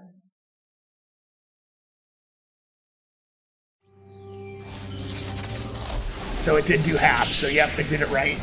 So as this lightning bolt just slams into it, and this electrical energy, just you can see its whole his face completely comes clear for a second until it goes back into this watery form after the lightning passes through it. Okay, that's my turn. All right. All right, so this thing surges forward on you, Jadrin, as you cannonballed into its water here, into its shrine, and this wave comes crashing down on you as it just this huge mass just slams into you and shoves you back. Your body just kind of goes flying back after it hits you. And then it turns to you, Kako, and it tries to do the same thing. 1 second. Can I use my focus spell on that? Am I able to, or do I have to have it ready at all? Your focus spell. So tell me what you're trying to do. Genie's Veil? Genie's Veil. A creature within range is attacked. A creature within range is attacked 30 feet.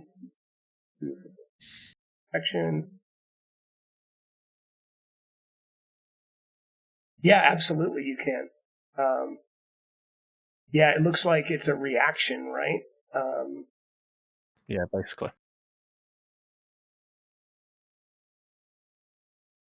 And how often can you do? Oh, it's a spell, so it uses a focus point. So okay, so yeah, as you do that, so you guys see Jadrin, and then all of a sudden, he, just as the wave is coming crashing down on it, he disappears, and you see this colored smoke sparkling all around as the water slams down on him.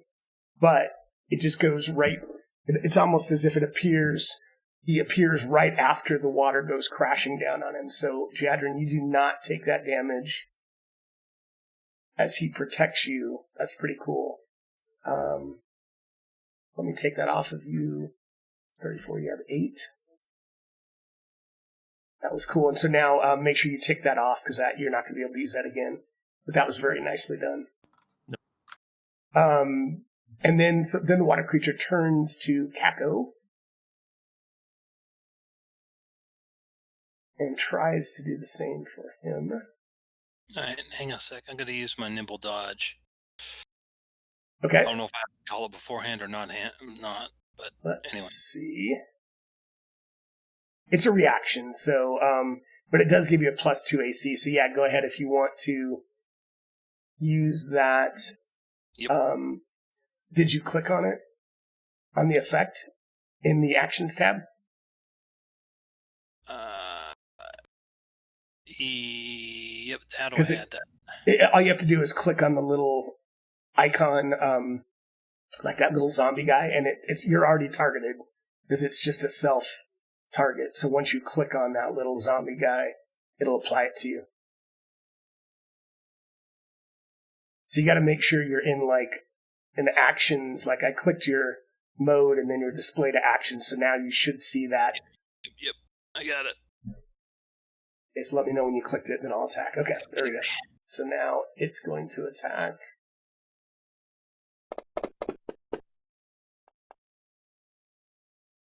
And it misses.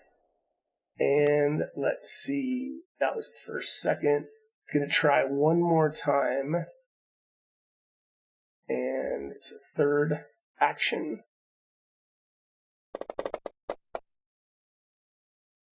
I missed. Jeez, this thing can't hit you guys. All right. All right. Oh, wait. Sorry, I don't know why I went around. So, Jadrin, you are up. That was pretty cool as you winked out. That was pretty slick. I'm going to move up. Okay. And be like, okay, no. I guess this guy isn't going to be nice, so fuck him. Holy crap. And then attack number 2. Yeah. And it looks like you're seeing like these, almost like these holes of where you don't see any water, and they're just like peppering throughout this thing as it looks like it's reeling. And then I'll be like, all right, I think I can get him with a third like I did those goddamn ants?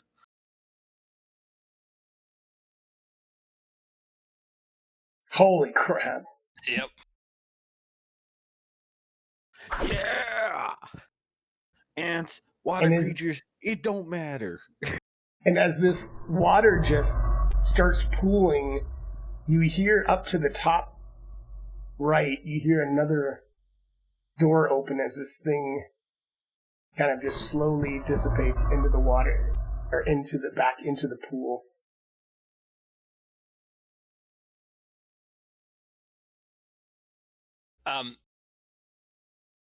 Yeah, I look at my the map again, and I turn around and see the hole, and I go, "Grrr!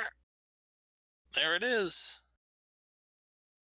And you guys kind of hear, you hear some fluttering of wings that sounds kind of metal, and you guys kind of see Kahlo come into the chamber with you, and he just kind of looks at you and sees the water and goes, "Ah, nicely done." Ah! And he just kind of flies around and kind of goes onto one of the boulders that's off to the left and just sits there. This might be a good time for a quick break, if that works for everyone. Sure. Yeah. So me, I'm hungry. Absolutely. So let's do this before we completely go on break. I'm going to go ahead and do the drawing. So if you guys want to get in, we're going to go ahead and draw for a free copy of this game, everybody. So I'm going to put that up on my stream. You guys can stay in chat and you can participate if you want, but I'm going to get that up before we go on break. So give me a second.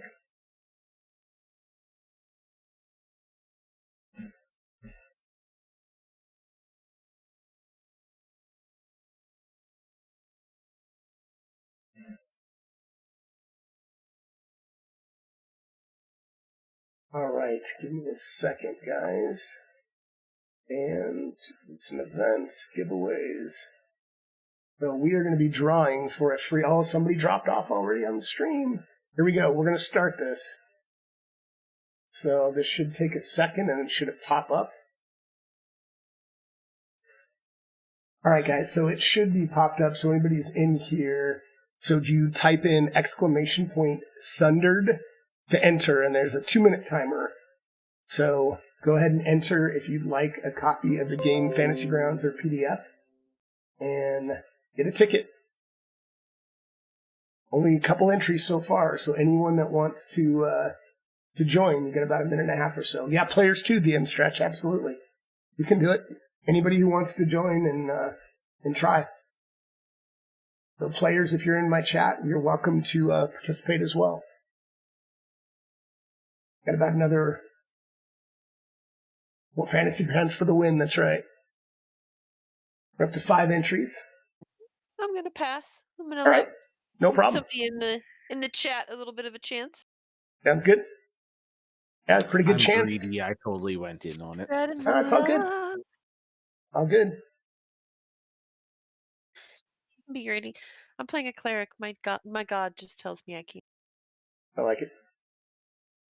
See, About my another next 40 door seconds. neighbor is like captain in the Pathfinder Society in the city I live in. So, yeah, he's pretty happy I'm playing this shit. Cool. Yeah, I like it. I do like Pathfinder too. All right, we got about 25 seconds. See if there's any last minute entries. I just like that I have an official character that I can take anywhere in the world with my character number and play it wherever I want now. That's true. That's true. All right, we got 10 more seconds. All right, here we go. I'm about to close the entries. That's it. Entries closed. And here we go with the winner. Amerisun, you are the winner. Very nice. Congratulations. Thanks for joining. Yes, and congrats. So, Amerisun, you can either come onto my Discord and shoot me a note, or give me your Fantasy Grounds ID, and I can buy another copy and gift it to you. So either whisper me here so I have your information, or you can join my Discord as well. But just let me know so I can make sure to get that to you, if not tonight, tomorrow. But congratulations. All right, guys, I'm going to put up like a 10-minute timer, and we'll go on break, and we'll be back right at the top of the hour. Thanks, everybody. Awesome, Amerison. There we go. Make sure to join, and we'll get you hooked up. So that is awesome. Congratulations.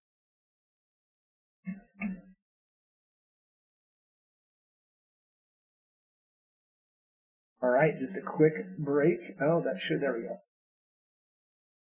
Awesome.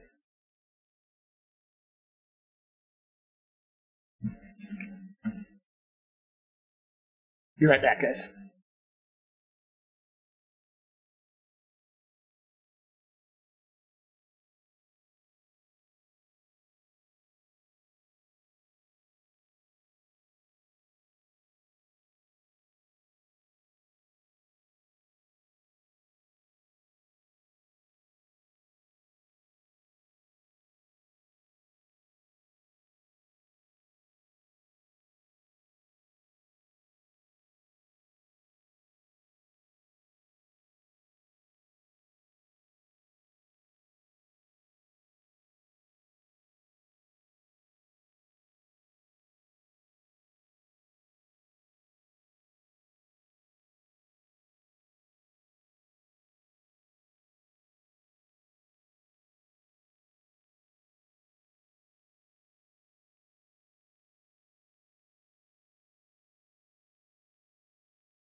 All right, should be back shortly, guys. Just give me a minute.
Night, Rob. Thanks, man. Thanks for stopping by. Hey, guys, somebody might have to help remind me how I can go in and gift. I'm going to mess around with it and I'll figure it out. I might Is even anyone there? go into another account. I'm here. No, I it's have my just as much headset of a on, cheat. but I'm not quite back. No problem. So I Hello. looked up. Oh, yeah. Sneak attack Yeah. because I'm a curious bunny like that, and it looks like it is different in 2E in Pathfinder than it is in D&D 5th edition. From what I'm finding online, it applies to every attack in a round, but the Wow. difference is that you don't get to double the dice.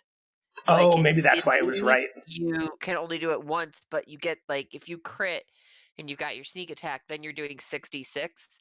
Whereas this one, you can apply it every round or every attack if you hit, but you don't get to double it when you crit. That's Okay. kind of what Huh. I think I'm Okay. figuring out. That's helpful.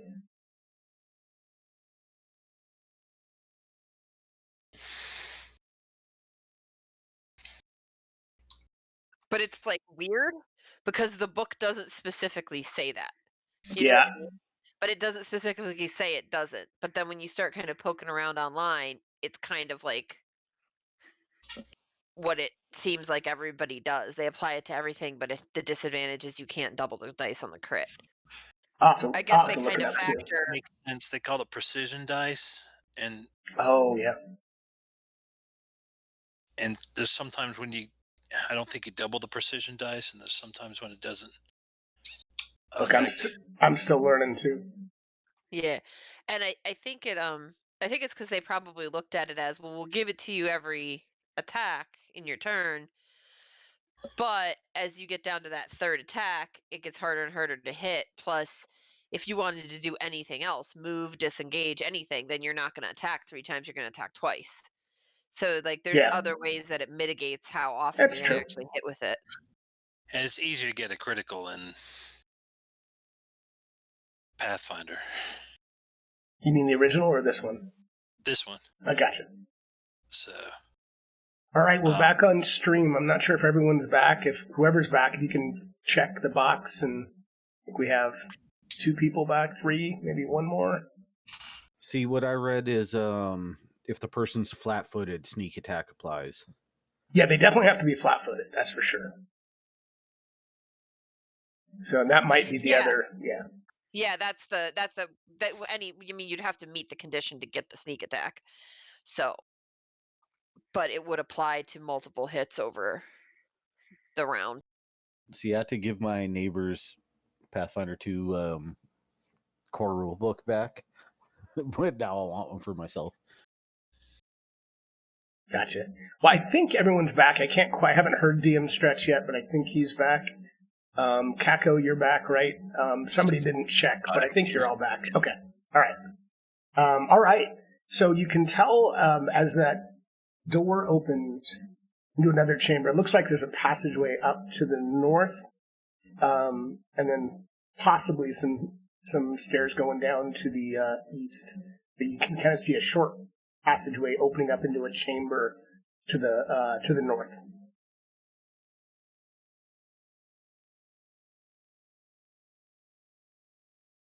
I can't see because Kako Ash Feather is in my way. I love this character's background, by the way. It's great. Cool. Oh, I did want to use a healing spell on Kako. That was why I moved behind him during the fight. Can I do that real quick? Yeah, of course. Thank you. Mm-hmm. I need it. Kako, I don't know if you're going to lead, but after she does that, then yeah, looks like there's a... Well, I'm going to turn to Jadrin and say, let me be a little bit more stealthy on this go round. Absolutely. I think Thank the cannonball put things in perspective to me. you. Cannonballs are fun. All right. Okay. So I'm going to stealth down the corridor.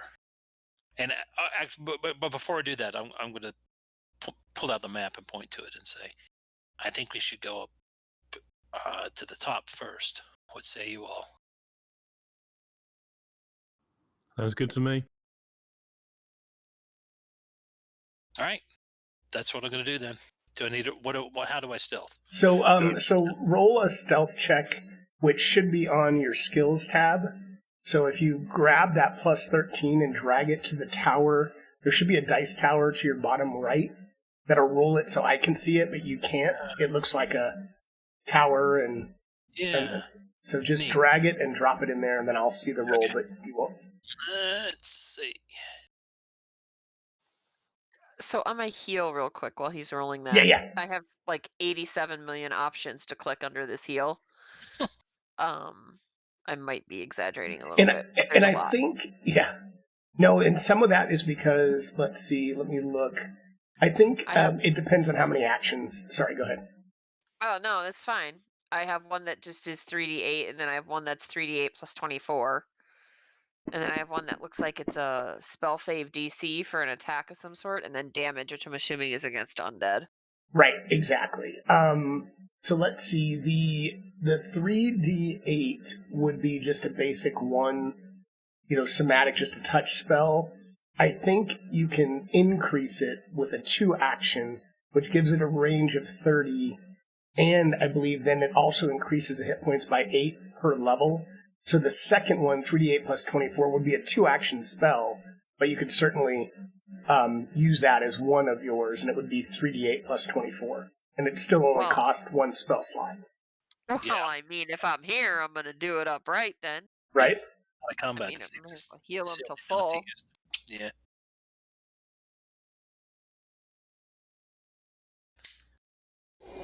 Very nice. It still only healed for 17, so it didn't take the 3d8. I don't know. There must Well, be I mean, I see what you rolled, and I think it did 42. It healed 42, but he was already... Oh, did it? Yeah, full. I mean, he was full with 17, I think. Okay, so the 17... Okay, yeah. It just capped it, that's all. Yep. Right, I see what you're saying. Awesome. There you go. Awesome. So, I've got your roll, Kako. I've got that. So, if you want to, start heading up to the north, that's fine, but I know what you rolled, so you're good. Give me control.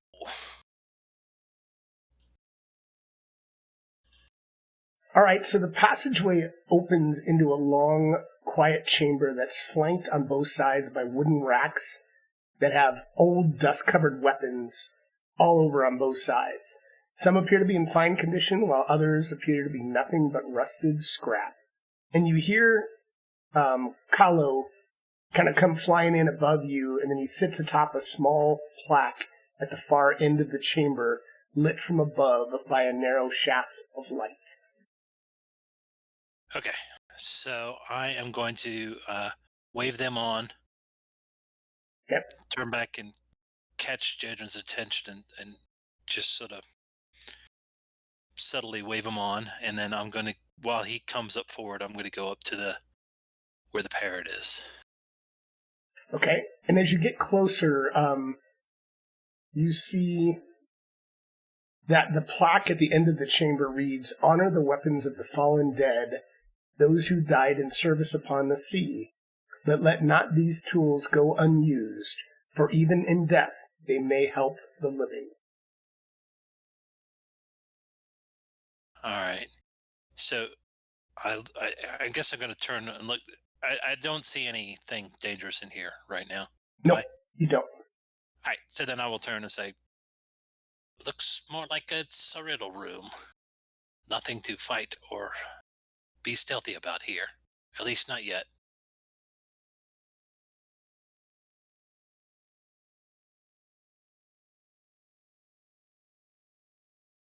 And so you say, I turn to look at the weapons, and can you describe them to me again, please?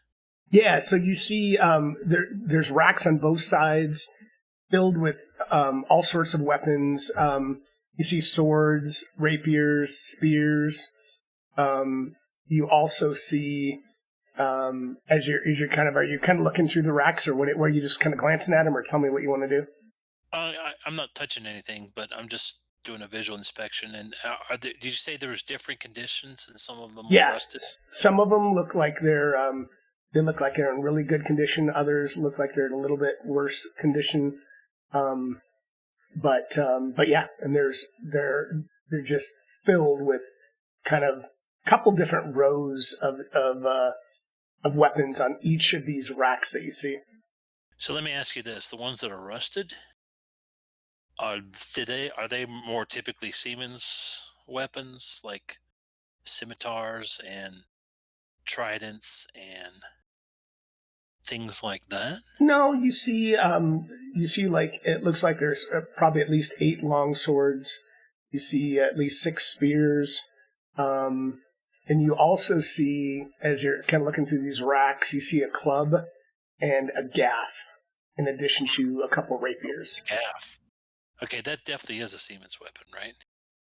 A gaff, I think it is. It's more of a bludgeoning. God, I don't know why that's not approving your move. I think it's the pins that they used to tie ropes to. It's like a club type with, I think it has like hooks on the end as well. Yeah. So it's a little bit of both. Pulling in boats and things like that. Yep. Yep. Pretty sure it's okay. Fair enough. Well, I'll just pull out the map and point to it and say, here's what the map says. Let's see if we can compare it to what the plaque says and make some sense out of this, because I'm not able to.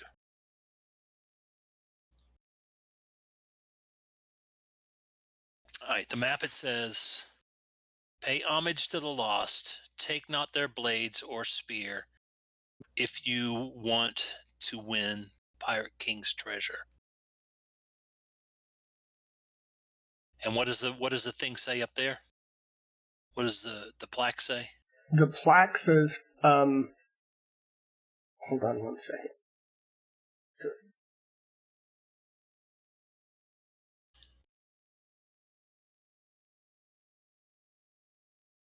Honor the weapons of the fallen dead, those who died in service upon the sea, but let not these tools go unused, for even in death they might help the living.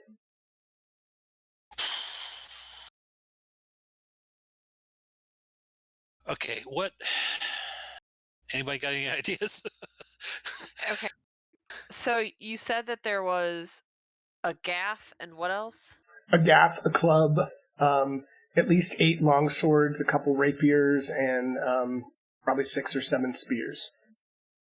All right, so the only weapons that aren't blades or spears is the gaff and the club. Is that it? That looks like it. Correct. All right. It seems to me that the map is telling us not to even touch the blades or spears, which leaves just the club and the gaff. I would agree with that assessment. Yep. Then what is the plaque telling us? take everything. Is it?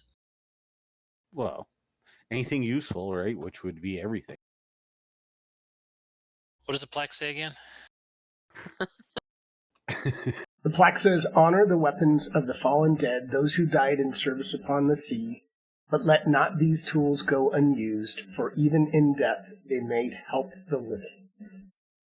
Well, so it's all weapons. The only ones here that are really tools per se is the gaff and the club.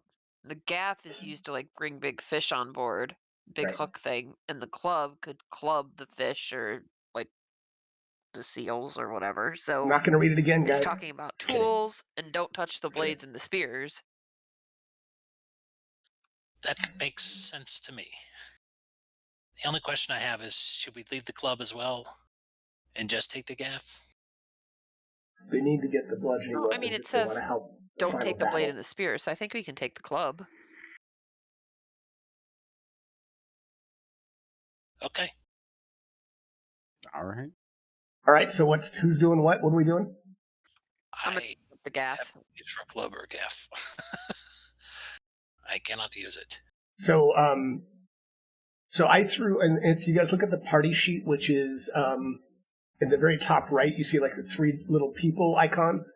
I dropped in the inventory tab of the party sheet the gaff. So if you want to grab it, Lavana, you can grab it and drop it on your inventory tab.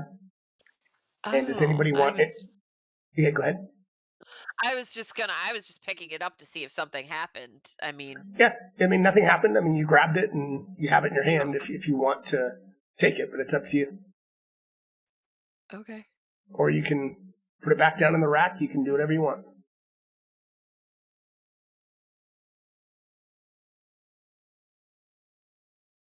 Okay. Go ahead and take it. Yeah, I'll take it. Well, I hope we're done here. But she's gonna grab the gaff. I just put that on your inventory tab now. Oh, yep. I was just figuring out how to do that. Thank you. Yep. Anybody else? Anything else? Or are we just taking the gaff and moving on? Tell me what you want to do. We should probably take the club. Okay. But Can you use the club? I cannot. I can use every single weapon known to man. Yeah. Sorry, my guy's very boisterous.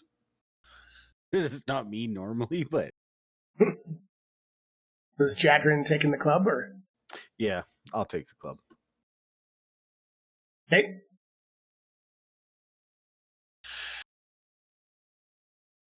I think you should name the club Nima. Okay. I can name the club whatever you want. Normally I just call them smashing devices. All right.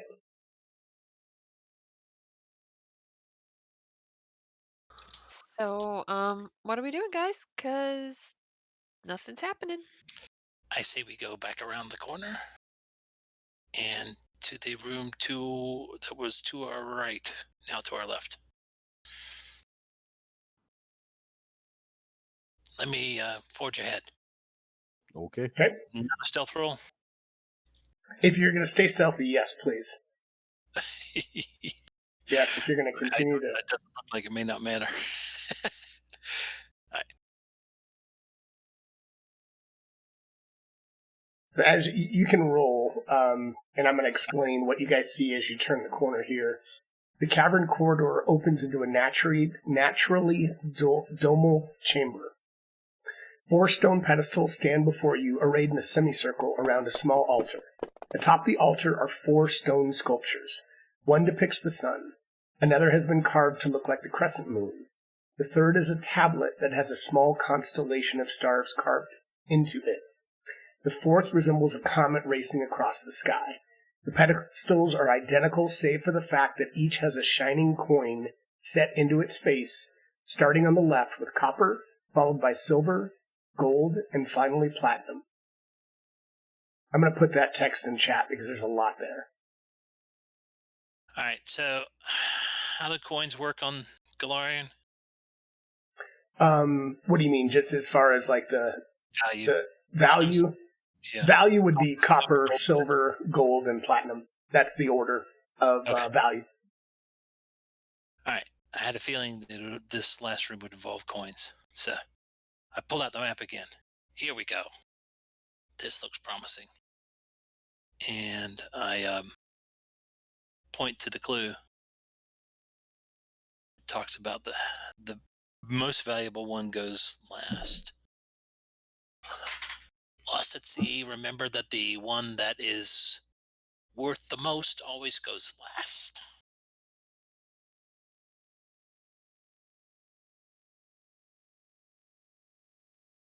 I am definitely copper.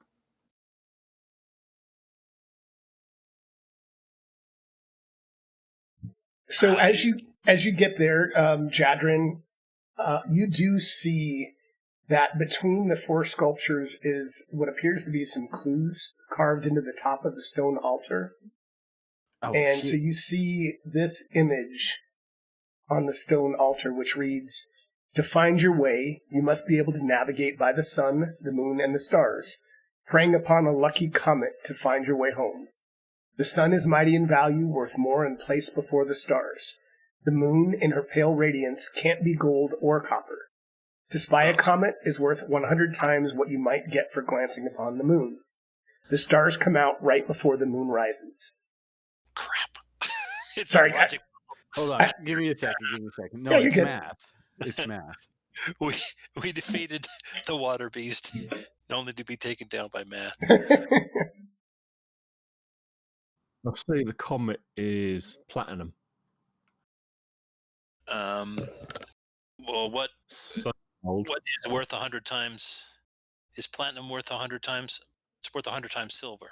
Hold on, wait. It goes copper, silver, gold, platinum? Yes, Is it sir. 10 each time, though? I believe so. I'd have to confirm that, but I think so. I think that's right. So the comet is worth... Its comet is either platinum or gold. Just give me a second here. I'd say comet is platinum, sun is gold, moon is silver, stars are copper. He's right. I'm not saying that to them, but he's right. That's my opinion, anyway. Ian Stretch is right. That was good.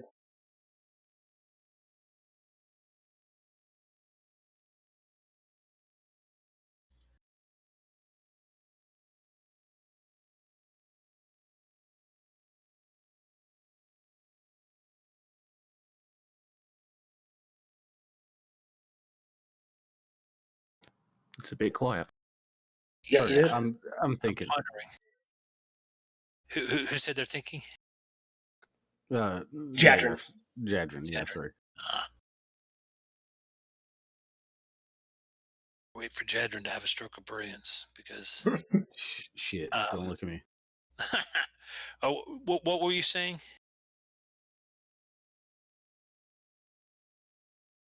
LAR? Oh, Elser? Yeah, LCR, sorry. I reckon the sun is gold. The comet is the platinum.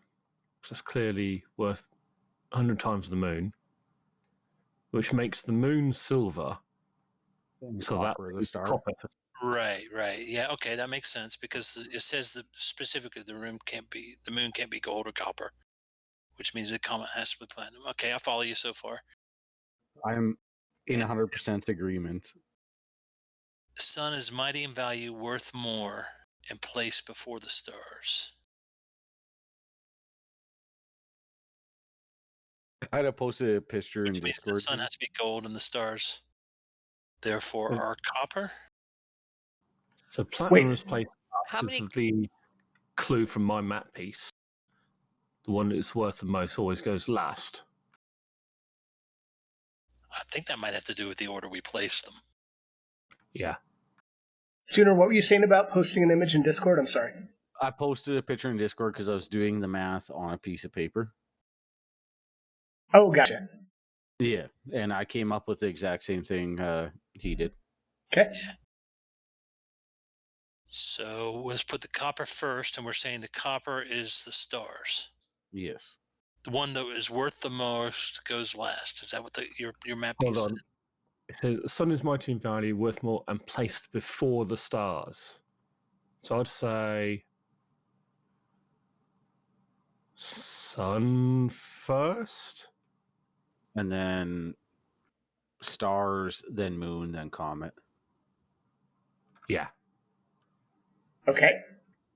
So gold, copper, silver, platinum is how it equals out on the table. Yeah, I'm wincing a little as he does this. Okay. So are you guys putting them on just as you described now? Yes. Okay. Okay. So as By you, you guys, I mean. so is that I said Jadrin? And Jadrin, yes. Okay. We're going to do it in that order. All right. So Jadrin, as you put each one, nothing happens until you put the final one down.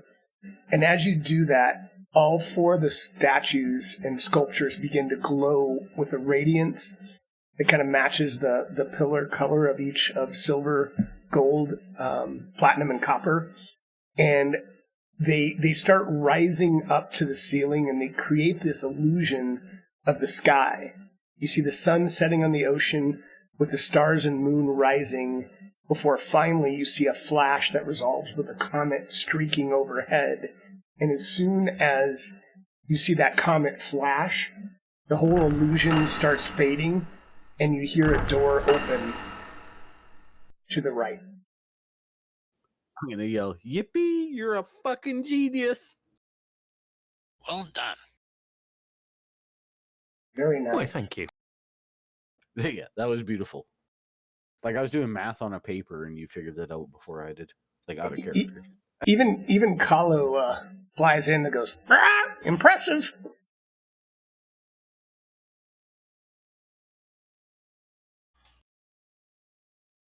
It's more a riddle than math.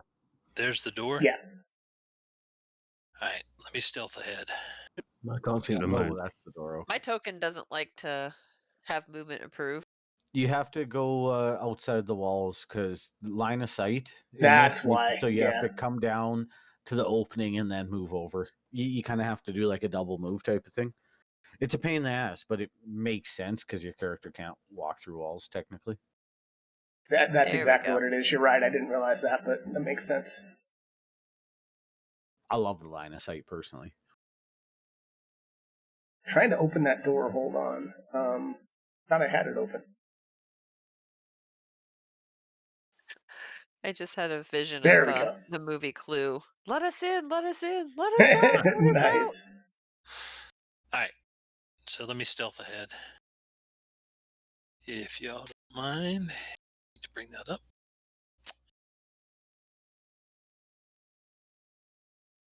Okay. And I'm gonna secret roll, right? Yeah, that's fine. Yep. Do that. I like that you called it secret roll. That's I know. I like deadly. it. All right. So show me where you want to move. All right. Let's go there and see what I can see. Okay, so as you go in there, I mean, you feel like you're pretty stealthy, but you immediately see sitting on this large throne this enormous skeleton. Ooh.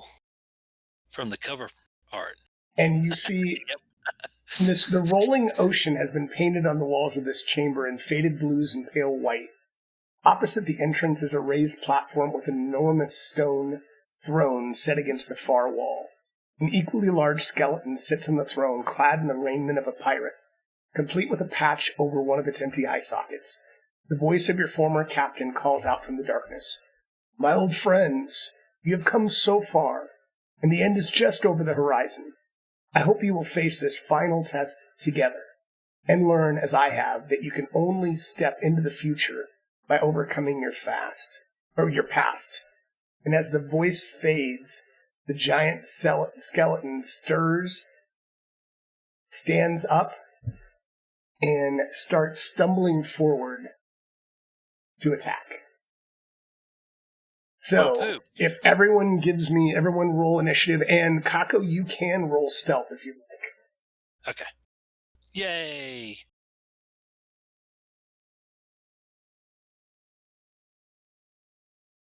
All right. Doesn't matter. I'm going to give you another image. Give me 1 second. This is what you see. Yep. Cool. Holy fuck. Uh-oh. All Question, right, Jadrin, you do are. I even know that this is going on? You heard him talk, and I assume Kako can certainly use a free action to tell you what's going on, or at least to scream huge skeleton or whatever he wants to do. He can tell me or what he wants to do, but he can certainly tell you what's happening. I have a question. Yes. And I think I know the answer, but I'm going to ask it anyways because there are no stupid questions when you're learning. That's right. When do clerics get to refresh their spell slots? Is it like a long, like, do you need to sleep, like a long rest kind of a thing, like That's right. Freddy? Or, Yep. Okay. Yep. I was hoping I was going to really like Pathfinder and you were going to be like, oh yeah, you get everything back after a 15-minute rest. And that happened while you were looking at the blades. Enjoy. Nice. All right. Oh, Jadrin, I'm sorry. I need to approve that. There you go. Jinky. Yeah, so that's one action.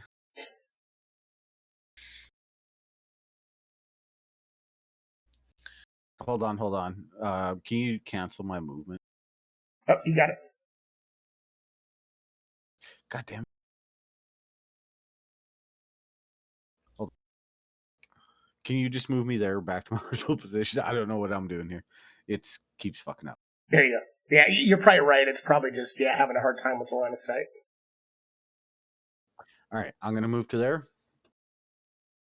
Beautiful. I'm gonna raise my shield. Okay. And I'm going to prep. If anything that I've used undead comes within 20 feet of me, I'm going to throw a fucking bottle of holy water out of that bitch.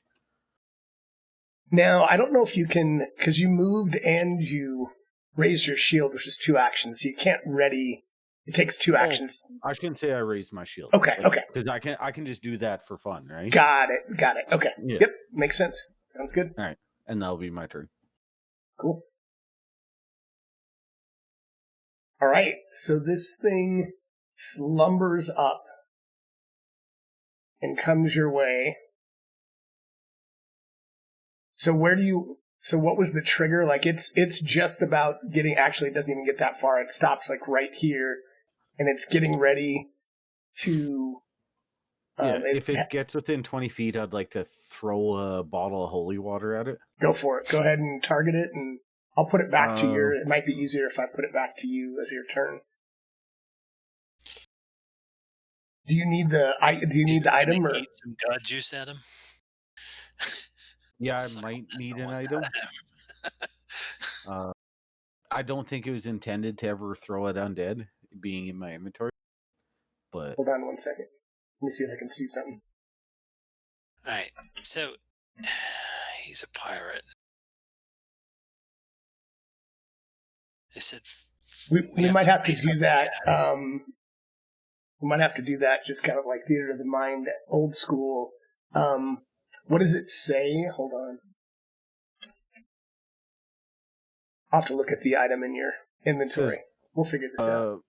Vulcan's water blessed by a good deity. You activate a vial of holy water by throwing it as a strike. Okay. It's a simple thrown weapon with a range increment of 20 feet, unlike an alchemical bomb. It doesn't add the manipulate trait to the attack made with it. I don't know what manipulate trait is. Yeah, it just means that it's like it can holy provoke. Water deals 1d6 good damage and 1 good splash damage. So I guess only fiends, undead, and creatures have weakness to good damage. So do me a favor and roll. I guess do your dagger like thrown attack, and then target it, and then do your thrown dagger +9. I think. Okay, yeah. Oh, shit. Damn it. Wah, wah. Yeah, that's a good idea. And right as you do that, this thing, so as he's coming up and walking off of his throne, he pulls up this big gaff with a hook on it, and he's like literally launching it at you and trying to impale you with it. And he hits you as this thing slams, like goes right through your armor, and it has you, but it doesn't quite impale you. It almost like sinks in so deep that it just rips through your flesh and sticks there, but it does come out as he's pulling it back for another attack. But at this point, that is all he can do because he's used his 3 actions. So Elsier, you are up. Real quick, can you tell us again what specifically the captain told us when we walked in the room? Did he say turn our back on our past, or did he say? He says, "Mild friends, you have come so far, and the end is just over the horizon. I hope you will face this final test together and learn, as I have, that you can only step into the future by overcoming your past." I put it in chat too. Thank you. Yep. Huh. Okay.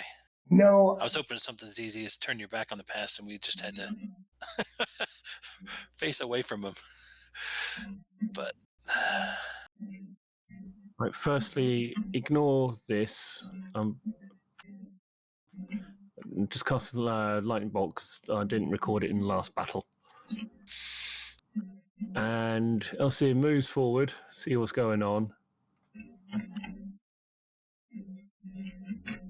Okay.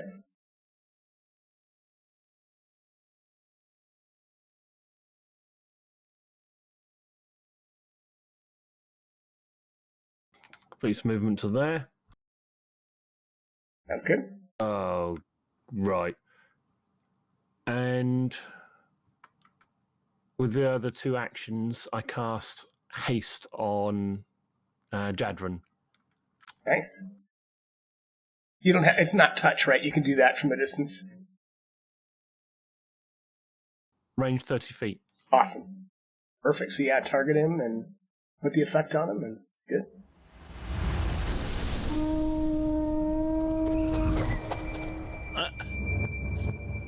time for tribal council. That's right. Sounds like a conch shell blowing. It does. And that's my movement done. That's my turn. Okay. Kako. Alrighty. I have no brilliant ideas right now, so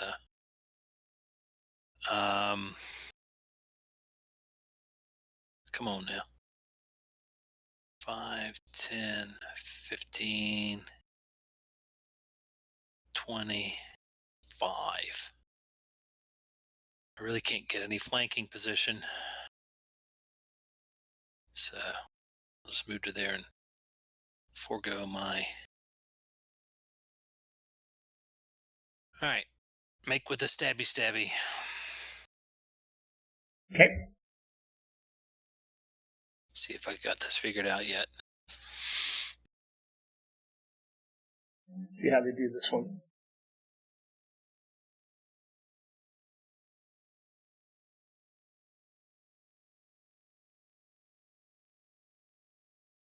Double click, right? Yep. There we go. And you hit it. No crit though, right? Nope. Eeh. I suppose not, but... And it does a little bit of damage, but it almost like it bounces off his bones a bit, and it does less than you'd expect. Yeah, pointy stuff does not work as well. Let me try this then. I use my electric arc cantrip. You did, and that slams into it, and it kind of bounces around his bones, and again, it does a little bit of damage, but still seems like not as much as you would have expected. All right, that's me. Okay. Do I hit the down arrow? Yep, there you go. Yep. Lavana, you are up. Okay, so I'm going to. I think I'm figuring this out. So I figured out that the little black arrows are how many actions it takes to cast the spell. Oh, yes. Yes. Yep. I figured that out. Awesome. It took me a while. It's all good. Okay, and if I do that is not, I don't think this is a sustained spell though, right? No, it's not. It's just automatic. Okay, so I am going to run up to my buddy right here, and I'm going to give him a good tap. Actually, yeah, it's touch. So I have to run up to him and tap him. And then I'm going to cast Heroism on him, Okay. which is going to give him a +1 status bonus to attack rolls, perception checks, saving throws, and skill checks. Awesome. And that is a level 3 spell, so I think it takes all my actions. I think that's a 3-action spell because it's got a red 3 on it. Is that what that means? No, it might just be the level. Let me check. And which spell was it again? Heroism. It's a level 3 spell. How do I tell how many? So if you look to the right, it shows like 2 little icons. So it's a somatic and verbal. So that's only 2 actions. There's 2 little of those little black Each of the diamonds. spell component parts is considered an action. Exactly. Yep. Let's see, I'm learning something new every day. Yeah. Okay, so it's a 2-action spell. Oh, that's awesome, because then I can do... No, because you already moved. That's right, I can't do anything else because I moved. So that's awesome. It works. So I move and I cast that spell. I know exactly what I'm doing. Nice.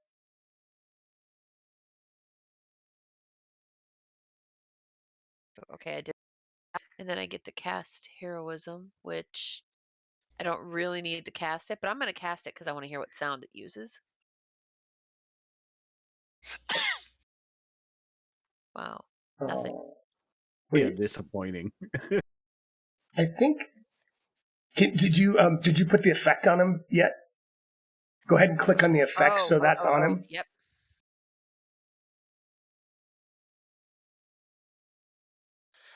Imagine. Damn it. Imagine a swarm of gargling angels calls down from the heavens and blesses him because, I'm an ocean-based creature, so. So they kind of sound like Chewie doing like opera. Yes, but exactly. Much more, yes, much with a melody. Yes. It's twinkling, there's twinkling and sparkling and gargling. And you now have a +1 to your attacks and perception checks, saving throws, and skill checks. Nice. Very nice. All right. And that's all I can do for this round. Jadrin, you're up. So I don't know what haste, quicken, striker stride only does to me. Haste. Give me 1 second. I think haste gives you 1 extra action that you can use to do a stride or a strike. But let me confirm that. But I'm pretty sure that's what it does. Magic empowers the target to act faster. It gains quickened condition and can use the extra action each round only for strike and stride actions. There you go. Well, So my you can first use one's going to be the stride action. This some bitch is going to be flat-footed.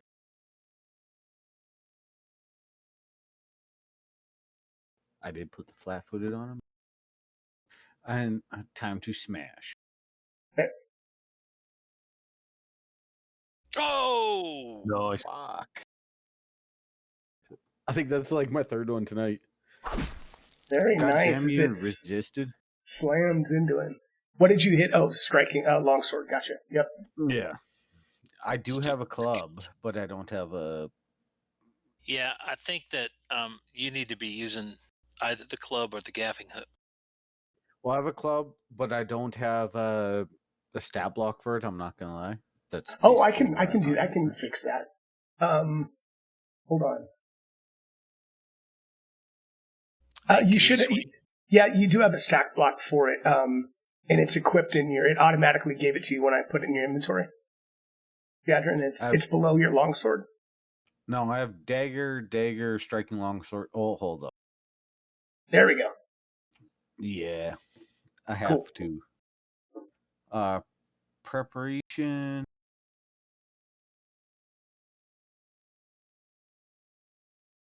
All right. I was in combat. I didn't have it equipped. Oh, got it. I don't get a bonus to hit? Well, wait. What the mother? What kind of...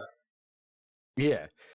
I'm about to pull a Rob 2E You up. know, on this you need to motherfucker. do is I'm gonna open up the magnifying glass, and I think we need to add your proficiency, Oh yeah. and you should be trained at least in it, right?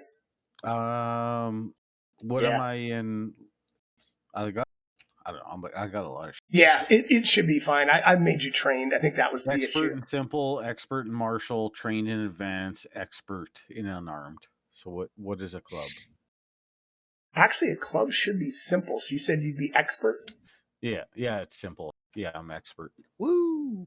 All right, let me change that then. There we go. It's even better. Cool. You're good to go. All right. So I'm gonna drop my longsword and pull out my club, and that will be my turn. All right. That's very unfortunate. All right. So But this. he's gonna regret it next fucking turn. I'll tell you what. So Is he the is. gaff- Go ahead. No, you're Is fine. the gaff a simple weapon? The gaff. I think so. But give me a second. And click- I'll tell you. Click on the magnifying glass when you're looking at it. It will tell you. Okay. Okay, so it is first going to target Jadrin, and it uses this hook again and tries to swing it at you. I am actually going to. Oh fuck! All right, doesn't matter, DM Dice Mod did not kick in there. right? And then he tries to swing it around to Kako.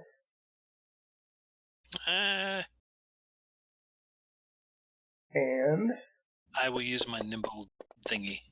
Hang on. jeez, okay, so that would have given you what, 2? Does a 21 hit? Then, no, it does not.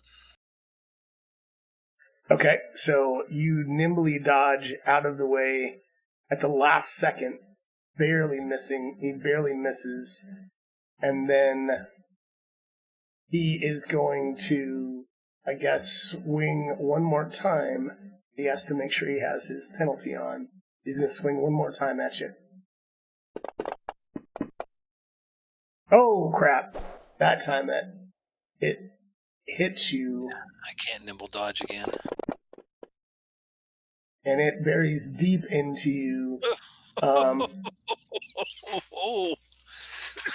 That height. Twice. This hook is now impaled into you right now, and you're effectively grabbed by it. But that ends its turn. All snatchy grabby. Yes. Ouch. Yeah, okay. I'm not too happy with that. Oh, my friend's getting hurt. So I'm going to call forth a blast of pressurized water at it. Okay. Oh, You got my dice rolls now. 2-action spell as well. Shoot. Okay, I'll just cast a magic missile as my last action. Okay.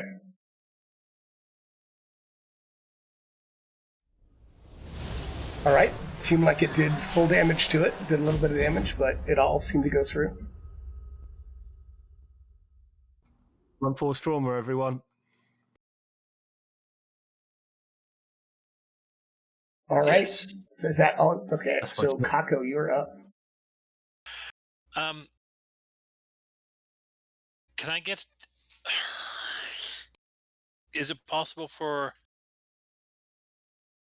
Lavana to toss me something out of turn?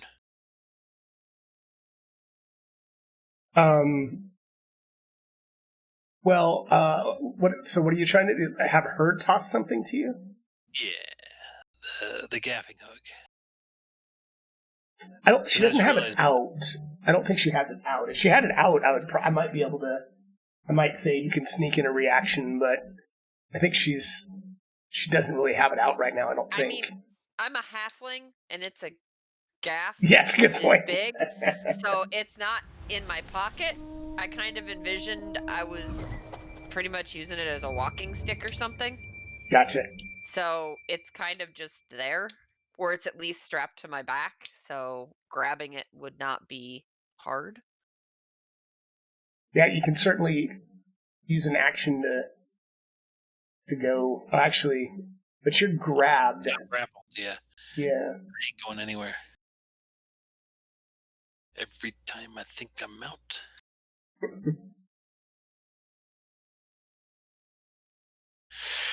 All right.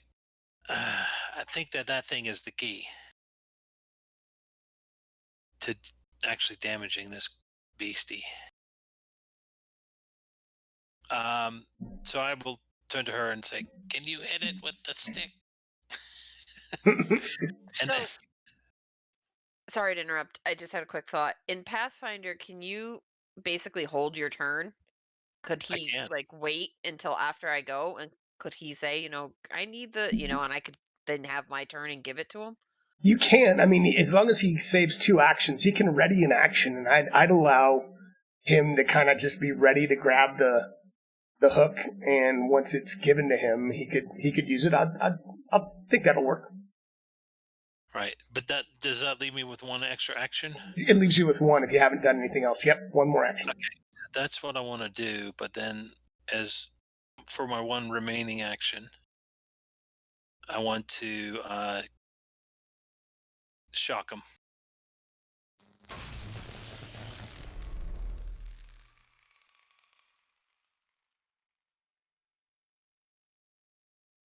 And that's Electric Arc's a 2-action spell, though, so you can't do that. And I mean, you can do that, but then you can't do what you just wanted to do with her, because that will take 2 actions. So it's up to you. I mean, I can either unwind that real quick, or if you want to do the electric instead, you can. Yeah, unwind that. I'm sorry. Okay, no problem. No problem at all. How about freeing yourself? Is that 2 actions? That is one. I would say make either a strength. I guess actually in this case, I would say make a strength or an athletics check to try to kind of free yourself and pull this thing out of you. Athletics? That's fine. You can use athletics and do it. Acrobatics? No, not acrobatics, because this thing's impaled into you, so you're going to have to use strength to pull it out. Do I need to make a secret roll or? Yeah, go ahead and do it in the tower, please. Secret roll. So unfortunately, this thing stays stuck inside you; it just won't budge. Okay. But you can still do the tricky thing. I look skyward and go. Ah! All right, Lavana, you are up. Okay, so Lavana will. She'll be like, "Oh, I can't use this thing," and she'll run up to Keko and hand the spear gaff thing over. Spirit of And Destiny. then, so that's 1 action to do that? It should be. It'll be 1 action to move, and then that's fine. 1 action to hand it to him. That's fine. So you'll have 1 action left. Okay, I'm going to take out this this thing it's a little, it looks like a stick almost, except it looks like kind of petrified seaweed. And I'm gonna tap Keko with it, and Nice. I'm gonna use Wand of Sanctuary on him. Cool.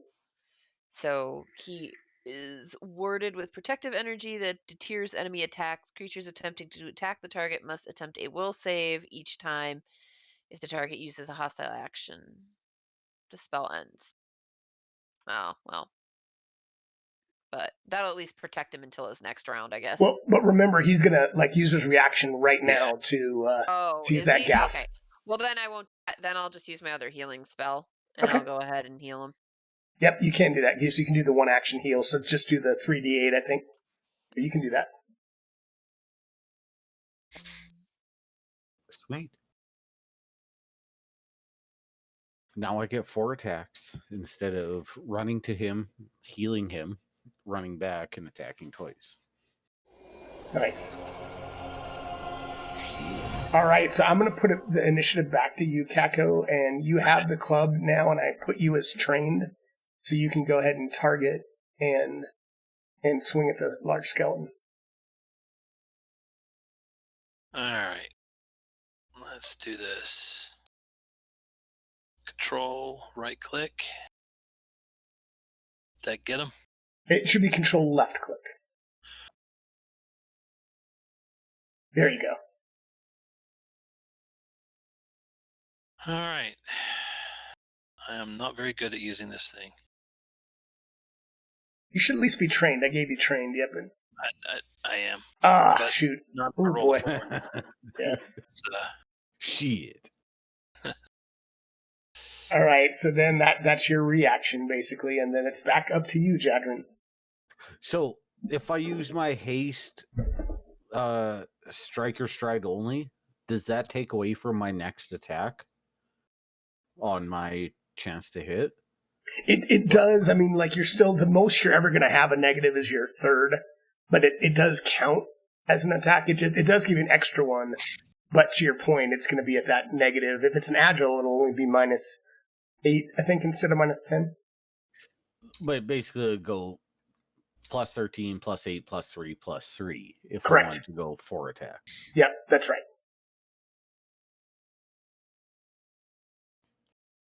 All right. And do me a favor, though, in the modifier, add 2 to each of your attacks. I can explain why later, but there's something that's not coded, but you should get an additional +2 on your attacks. All right. Well, I'm going to attack him 4 times with a club. Okay. Jesus. Knock 'em silly. I ain't knocking no boots right now. Good Shit. God.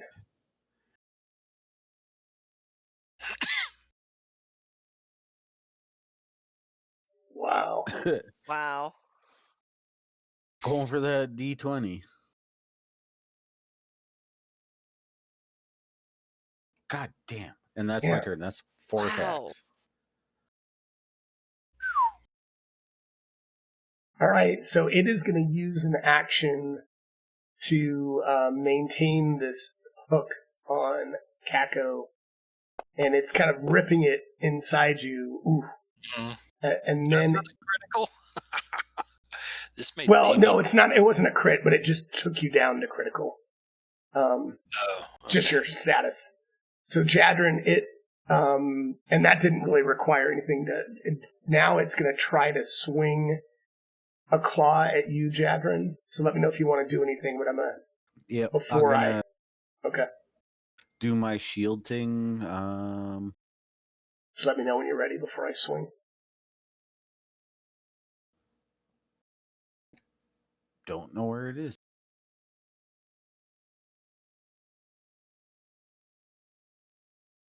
Oh. Can't find it? No, I can't find it.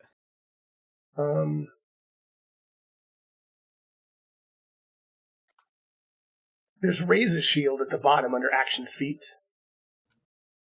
Oh, in actions? Well, I mean, at the very I'm bottom. in actions, yeah. Yeah, but it just tells me I have cantrips 404 prepared. Yeah, but underneath it, you don't see them. I see them all right here. You don't see raise a shield, like right underneath the cantrips? No, I do not, sir. What the heck? I mean, I don't know why you wouldn't see them since I see them all. I mean, there's 4. There's battle medicine, shield block, shield raise a shield. I don't understand. Well, I had raise a shield and shield block earlier. Okay, but you just don't see them now? No, Preparation rather than combat, maybe? Well, I'm in preparation. If I go to combat, I have action feats. It says cantrips prepared 404. And hit the plus sign. Hit the plus sign, maybe. Or I think you have to click on the bar, like on where it says 404, and I think you might have hidden them accidentally. All you have to do is like click on the. Oh, I totally did hide. Okay, cool. Give me 1 second. All right. I was like, God, that's weird. Yeah, there we go. All right. So he swings his claw at you. Oh my God. Still crits. Holy crap. And What? Jadrin goes down 44 points of damage. Hey, 44? No. That was a crit. Yeah. Yeah, but Gideon, I'm gonna say thanks for the games, and I'm gonna stop playing with you. I know, right? I'm just let me see what's going on here. Why was it my that thing much, is, Jadrin? I have 73 health, and I didn't have any damage coming in. Wait. Oh, he smashed me earlier. Yeah, he did. Yeah, he did. All right. Let me put some effects on you real quick. Hold on. So you are dying I guess one. we're not treasure worthy. I don't know. Ooh.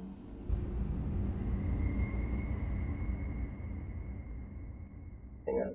Off. What effect Okay. unconscious to large pirate skeleton? Yeah, that I accidentally could put that on him. So, all right. So yeah, right. All right. So that was his. So now, Elseer, you are up. I kind of figured any sort of blunt force trauma or something would do more damage. So I tried the hydraulic push again. Okay.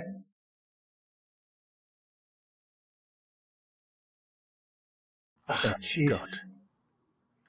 Dice guys are not liking us today. No.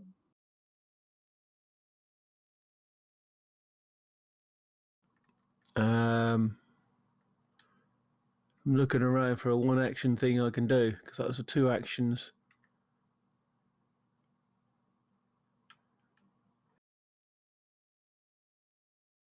I am not.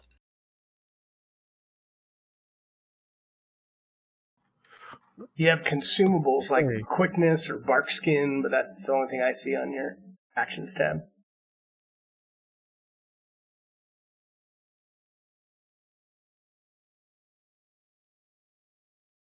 Oh, crap. Yeah, the only thing I can do in one action is either move or use bark skin. I'll use my bark skin, I think. Okay. Yeah, just make sure you're targeted and good.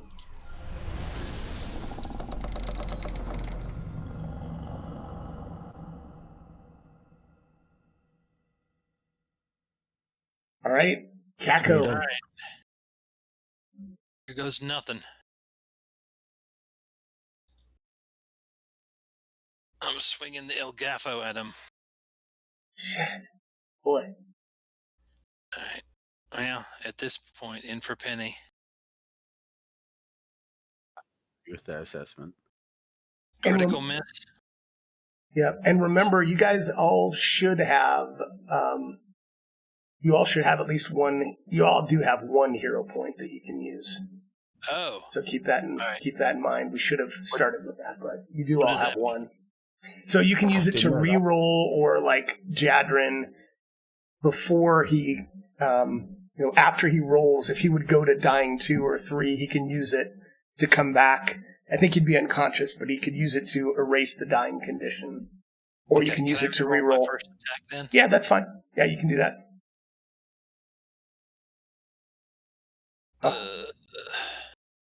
How did that miss? I rolled a 19 and it missed. I just kept using my fucking goddamn longsword. All right, so then on the last one, I'll just try and escape again. Okay. Roll that in the tower. Next thing he's going to do is... I'm not long for this world. If he gets his... Twist that hook again. Let me see here. You said athletics, correct? Yes.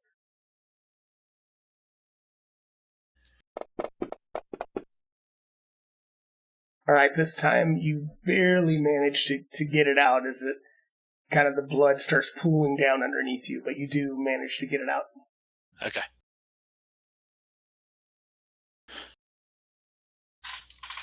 All right.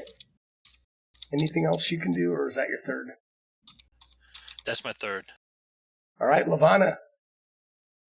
Oh boy. Okay. So Lavana looks around and she sees her friends getting hurt, and she sees them like, Jadrin, who at one point, they were kind of close. They were getting, really close, and everybody's dropping and things are going on, and this damn metal parrot brought us on this mission, and she's gonna pull this little piece of seashell out, and she's gonna kind of look around real quick, and she's gonna say, "Oh, um, what did the ocean say to the shore?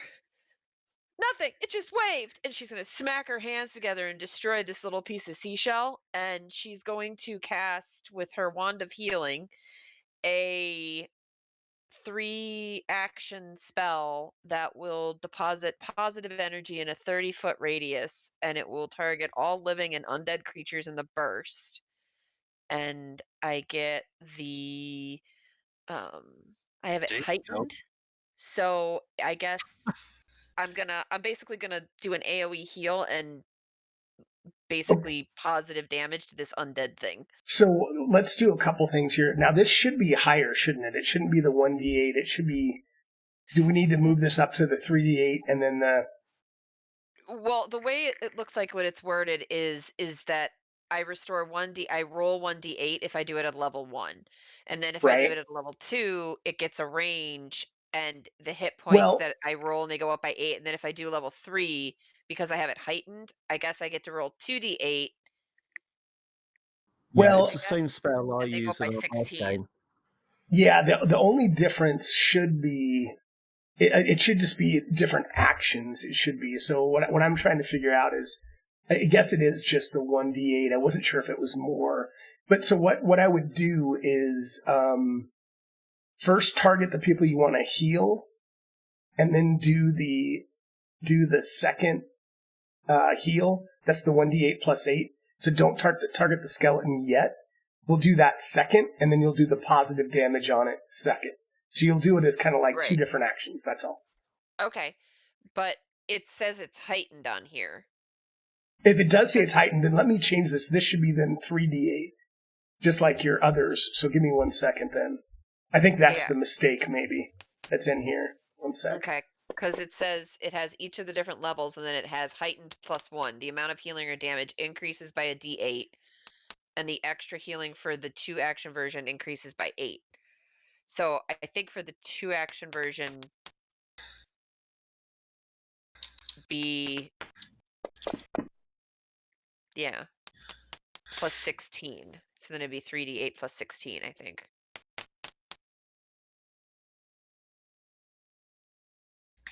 I thought it was 24 like the other.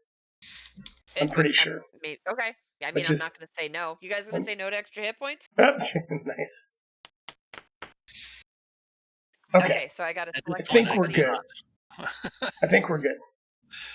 At this point, I will take the... All right, so now you should be able to target for the heal, and you can target everybody within, 30 feet?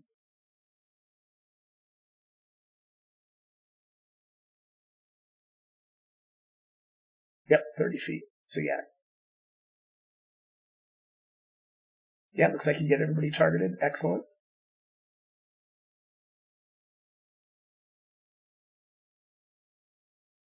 I don't know why I didn't hear a sound, but cool.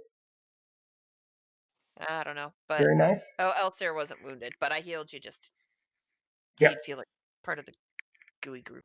Okay, and then I get to now I get to attack the bad guy with. That's right. Now make sure everybody else is untargeted, and then and then target him only. Yep. Getting good at this. You are. Oh, whoa! Didn't use the positive? Hold on. Yep. Let me put 35. Hold on. No. That was my evil plan all along. The heel turn. Lavana's heel turn is revealed. Okay. Okay, now click it, right? Yes. What? It damaged it. It just, you had, it did 6. So you did a 2, 1, and a 3, but you did damage it. But wouldn't the damage be plus 24 also? Since I did it at the max level? Hold on. Because it says at the max level that the same amount of positive energy, this targets all living and undead creatures in the Got burst. it. All right. Hold on. Okay. All right. So that blast of positive energy did take him down quite a bit. He looks very damaged, but he's still up. Let's say there's not many skellies that can resist that. No. And my amazing joke. Right? He's epic. All right. So I think that's everything Levana can do, right? That's it. All right. That is correct. Sorry. Jadrin. I would like to stand up. Or, yeah. Oh, yeah. Let me take a couple things off you. Give me 1 second. Gotta give you wounded 1. Okay. Good to go. After imagining that on my death, I'm going to slap this motherfucker in the face with a on hands.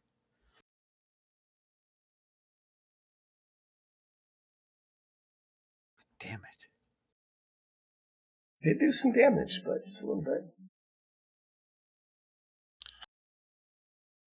And then I'm going to attack him with the club. Okay. Come on, baby. Nice. That hits. D4. Jesus. Oh, yeah. So that damage definitely seemed like it all went through, but yep. And I'm going to be like, fuck you. And thank you, Levana. Nice. Welcome. All right. So he is going to try to hook you, Jadrin. So he swings the hook. Do you need to raise anything, or are you good?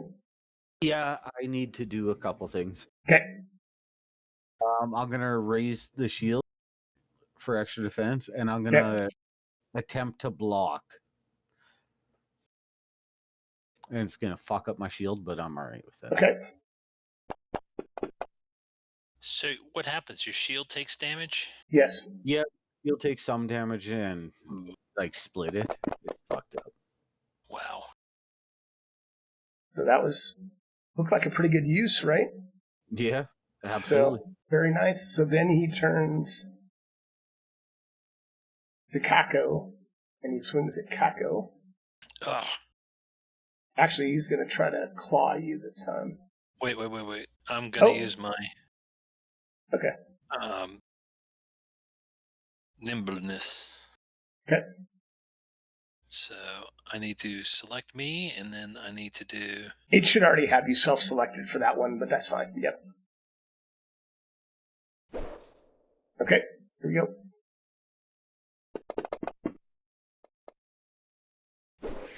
It hits. Not a crit, but it hits. And it swings. Let's see. It actually has reach. It also now swings at Levana with a claw. It has a 10-foot reach. Oof.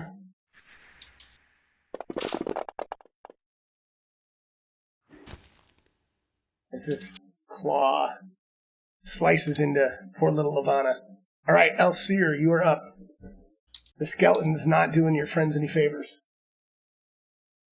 Alright, I look at them. So, right. Use up most of my spells. The only thing I can do now is zap the thing. Okay.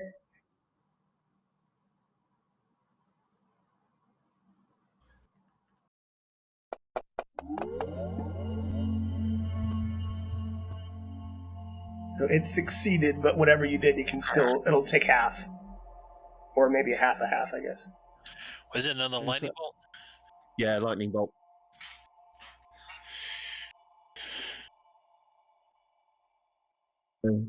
Is it already done the damage? No, it hasn't. 1 sec. Oh, I need to expand it again. Hold on.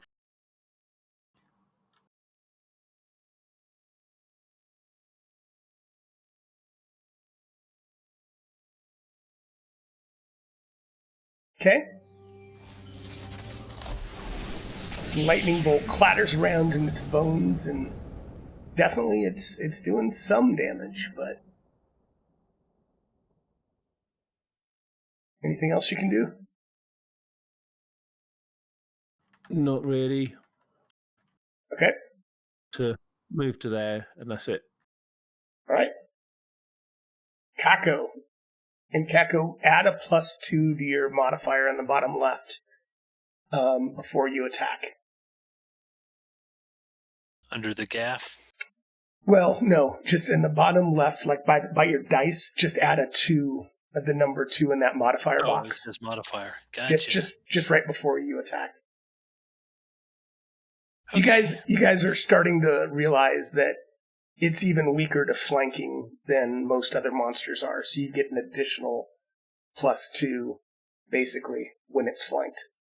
Oh, all right. That's fair enough. Let me see. Actions. Okay, I'll swing the gaff again. It's a Jim gaff again. Sorry.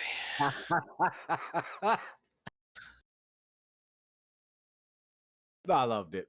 I don't care about Nice, good hit. Just barely hit it. So my kid's in the other room yelling at me for making that joke.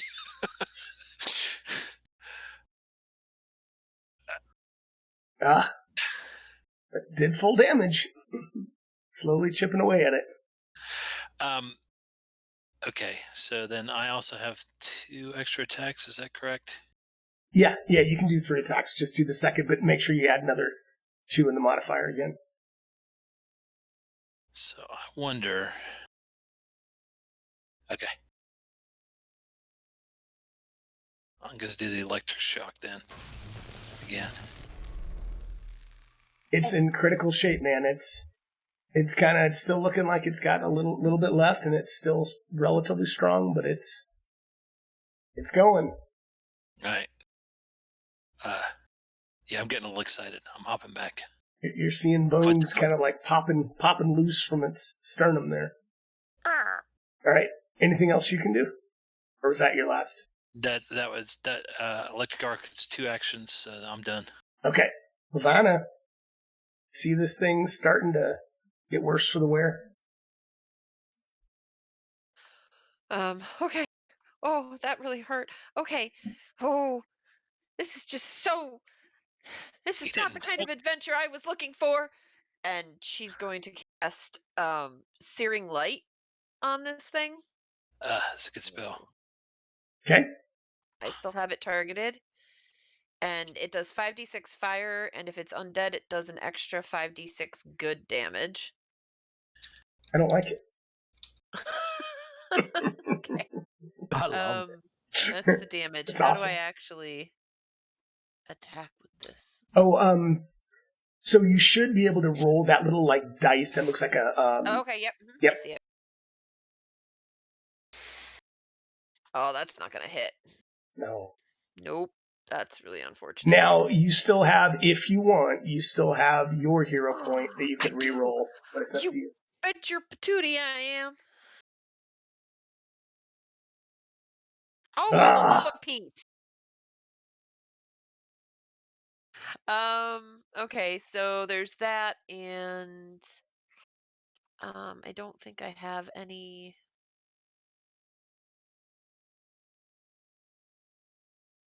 I don't think I have any. Pretty close, guys. Yeah, I don't have anything else I can do. Okay. All right, Jadrin. Everyone's pretty wounded, and remember to do your +2 little dealy lob. Oh yeah. All right, yeah. 4 times.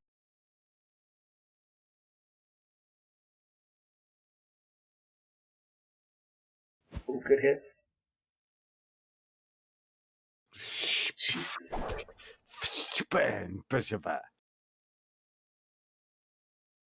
I can hit harder with my shield. I'm not gonna lie. Oh yeah, that's a bludgeoning. Same. Oh, fucking 22 is a miss. Yeah, it is. Wait, so that's my first actual action. Okay. Yeah, I don't got shit, so I'm just gonna keep attacking him.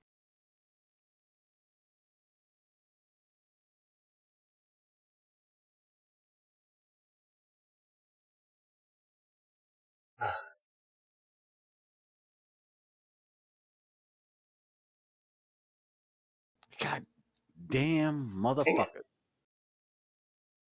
Right. Jadrin, is there anything you can do? He's going to go ahead and Yes, claw sir. at you. So tell me when you're ready. I am ready. Oh, I thought that was a 20. Oh my god. All right, so it hit, but it did not crit. It does 8 points of damage.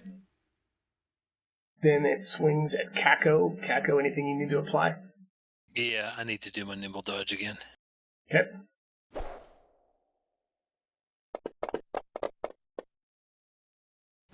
Wow, still hits.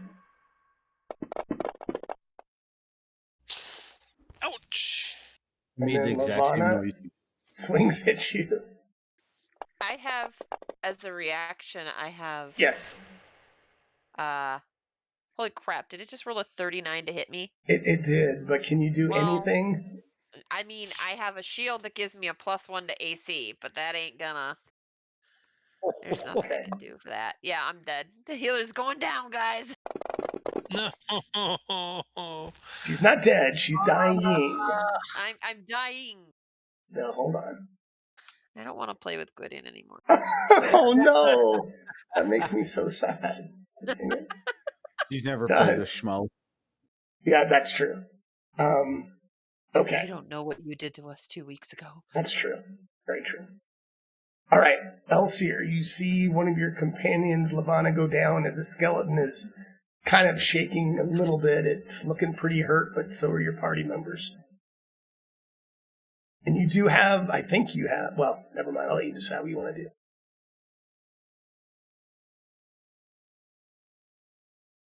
Just thinking at the moment.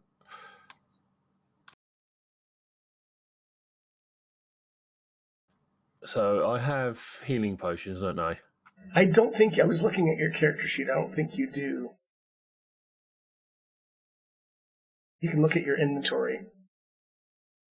I'm in consumables. I'm not.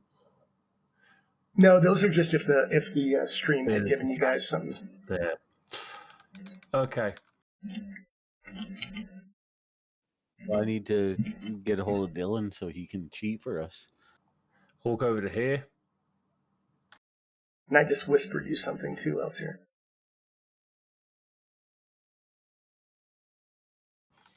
I search our healer to see if they've got any healing potions on them. And she does. You see, like right on the outside of her belt, you can see that she does have a healing potion. She has Okay, a grab lesser. one, chuck it down her neck. Okay. So Lavana, go to your actions tab, and where it says lesser healing potion, make sure you target yourself and then hit the little plus symbol. And untarget the skeleton.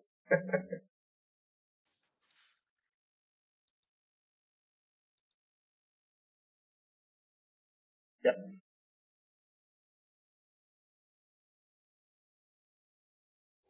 Nice. You heal 14 points.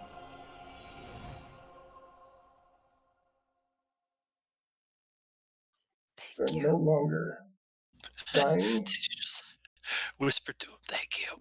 Good. Yes. Thank you. All right. Elsier, anything else you can do, or is that? I'm just looking at my sheet, see if there's anything I can do.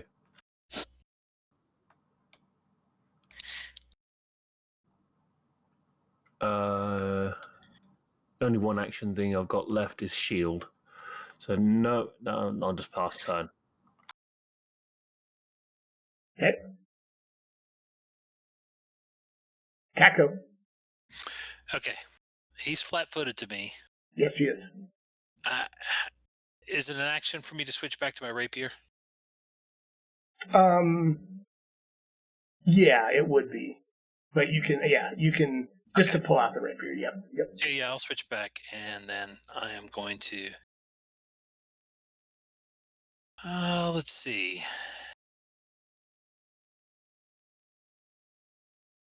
What does the potion of Barskin do? It adds, I think, 1 to your AC. It might be more. I'd have to look. Hold on. Hang on. It resists. It adds it resists 2 bludgeoning. So basically, or actually, I think bludgeoning, slashing, and basically the first 2 points of damage that you take wouldn't go through. Okay, and what does haste do for you? Haste you can add a stride, so basically a movement, or a strike action. So it'll give you effectively, if you wanted to, 4 attacks, but you still take your negatives on your attacks. But you'd get 1 extra attack. Okay. So I think I'm just going to attack twice with my rapier for right now. Okay. Because I think the potential there to do it, there's a lot greater potential to do more damage there. Okay. And I know that it gets divided and everything. Let's see how we do. Oh. Got to hit first.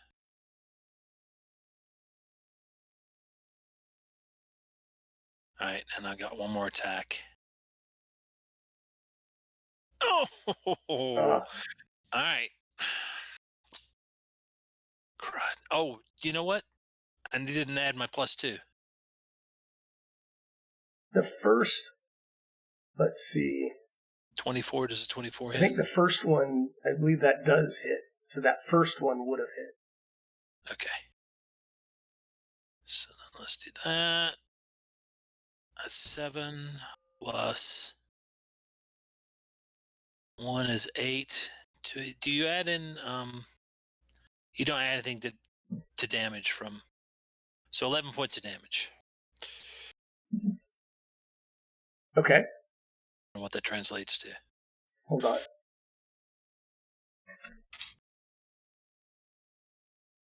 It's still up, but it's definitely hurting. It's looking like it wants to go down, but it's not quite there yet. Okay.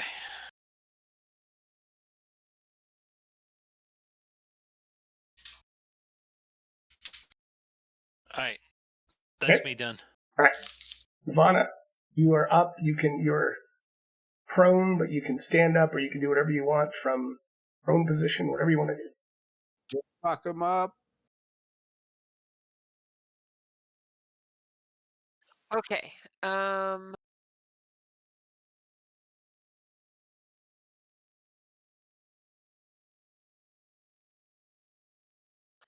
Okay. That is. So Ray of Enfeeblement doesn't actually do damage. It just literally applies enfeeblement. Okay.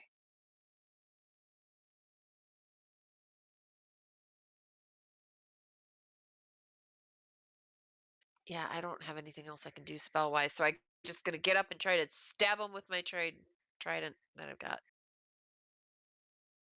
I don't have any other magics to use.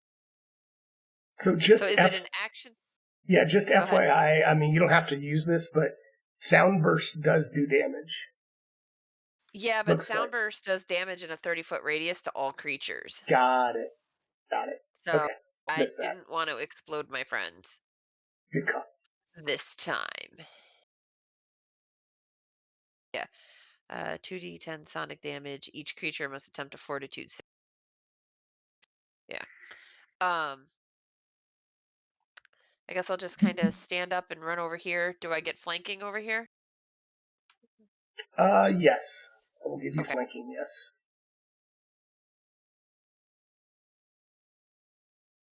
So make sure you put the 2 modifier down on the bottom left, too.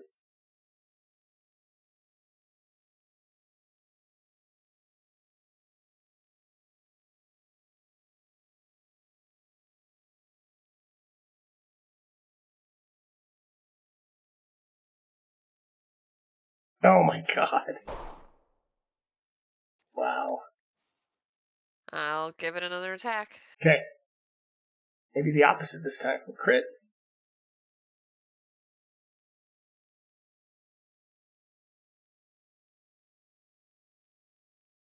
Oh, Oh, for the love of God. wow. So close. What is the AC on this thing? This is crazy. 24, 26, somewhere right Oh around my there. gosh. Okay, yeah, that's my turn. That's All all right. I can do. All right, Jadrin, man. They're counting on you. All right, first one. Oh, 4. That hits.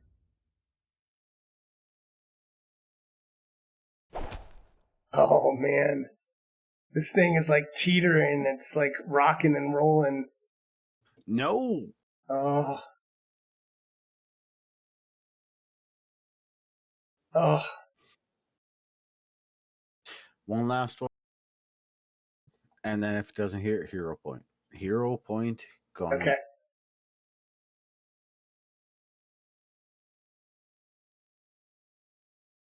God Ugh. damn it. Well, that's me. All right.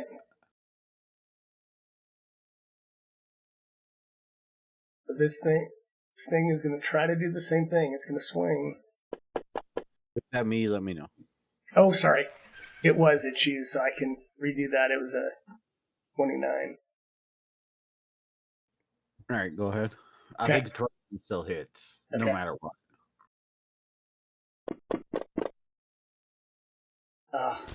Down. That's okay. I tried. Yes, you did. All right, stand by.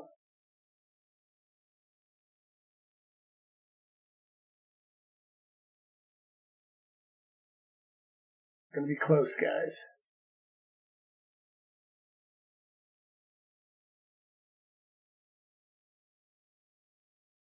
All right. Swings at Kako. And it misses. Then it swings at Lavana. Can I use my shield? You Just in can. case? Go ahead. You can. Well, What it's would a it? 24. Never. It gives me a +1, so it wouldn't have.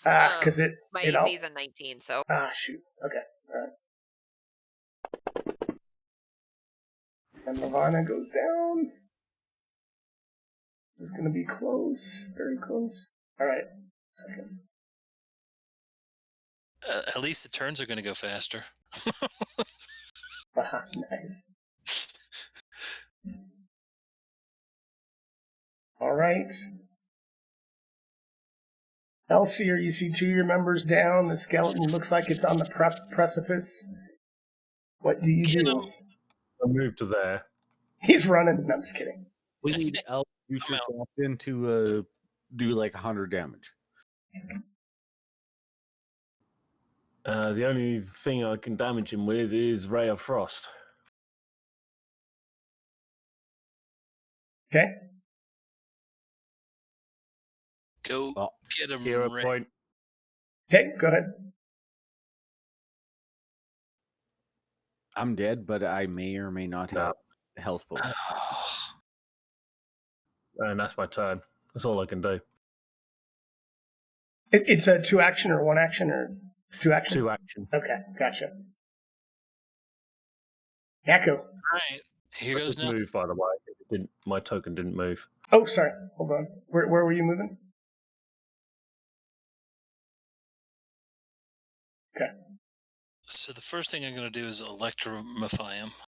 Okay.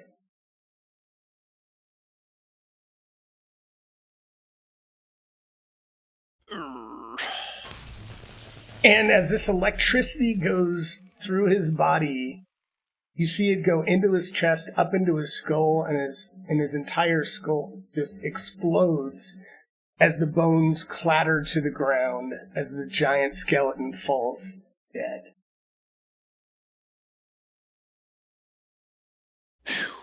All right. Nicely done. I turn to Lavana first, Okay. since she is closest, and I give her my potion of healing. Okay, so Lavana, go ahead and target yourself, and you can take the potion. Lesser healing. Okay. And I thought I had a greater one, but maybe I just have that on my... I don't think... mark it on my inventory? No, I think I just have the consumables in case somebody bought them. So whatever you have in your inventory is what you have. And then you guys can try to stabilize Jadrin, or if somebody has another healing potion, or he does, you can use that. I have a minor healing potion, it says Nice. in my thing here. Okay. So how do I get rid of that off my inventory? Do I just double click it, or You should be able to right click, and then you should be able to delete it. So like right click, yeah. and then okay, gotcha. All right, and Yeah. as the skeleton falls, you hear another door open. Give me Whenever one a second. skeleton dies, another door opens. Right?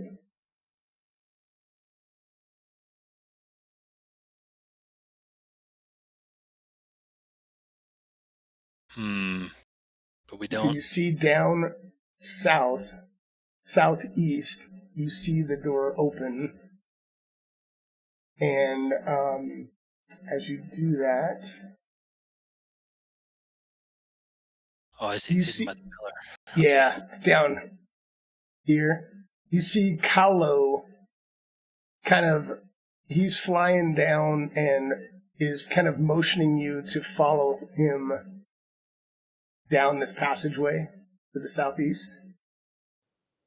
I'm Okay. gonna chug a lesser healing potion and give Okay. my one to Lavana.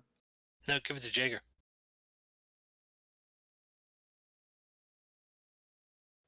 I mean, that's to tell you what to do. No, that is Jaeger. Like I chugged one, and I'll give my.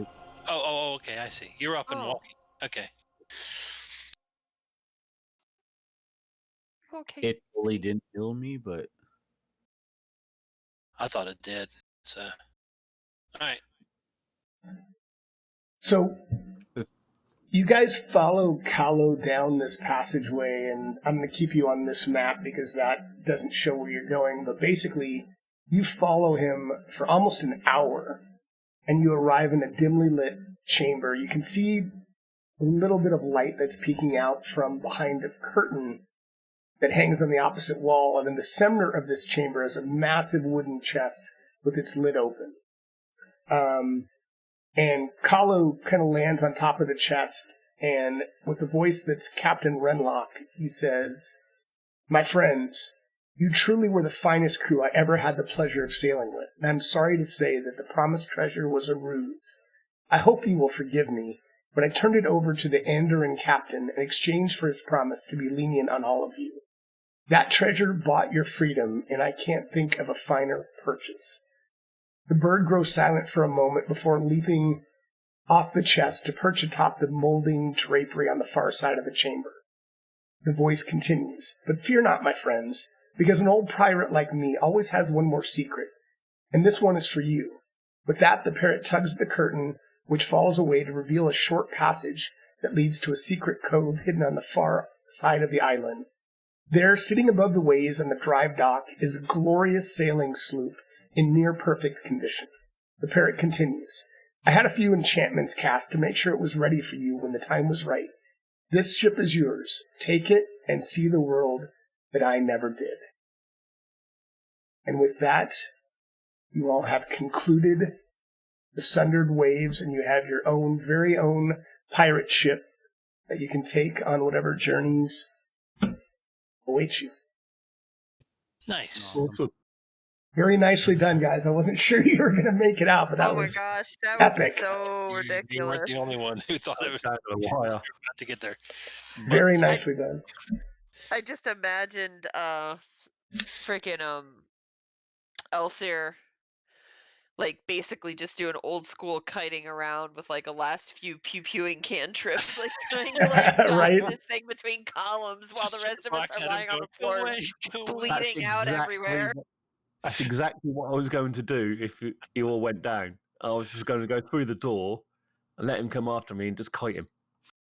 Nice. Oh, That was it awesome. scary.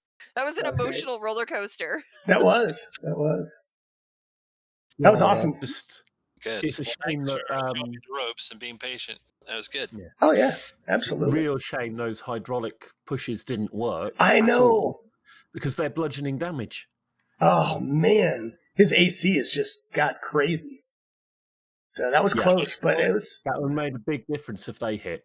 Yeah, definitely. Well, thanks so much for playing, guys. I really enjoyed that one. That was a fun. I liked that one shot. That was cool. Appreciate Yeah, it. I like that. Thank It you. was a lot of fun. That was a scary boss, man.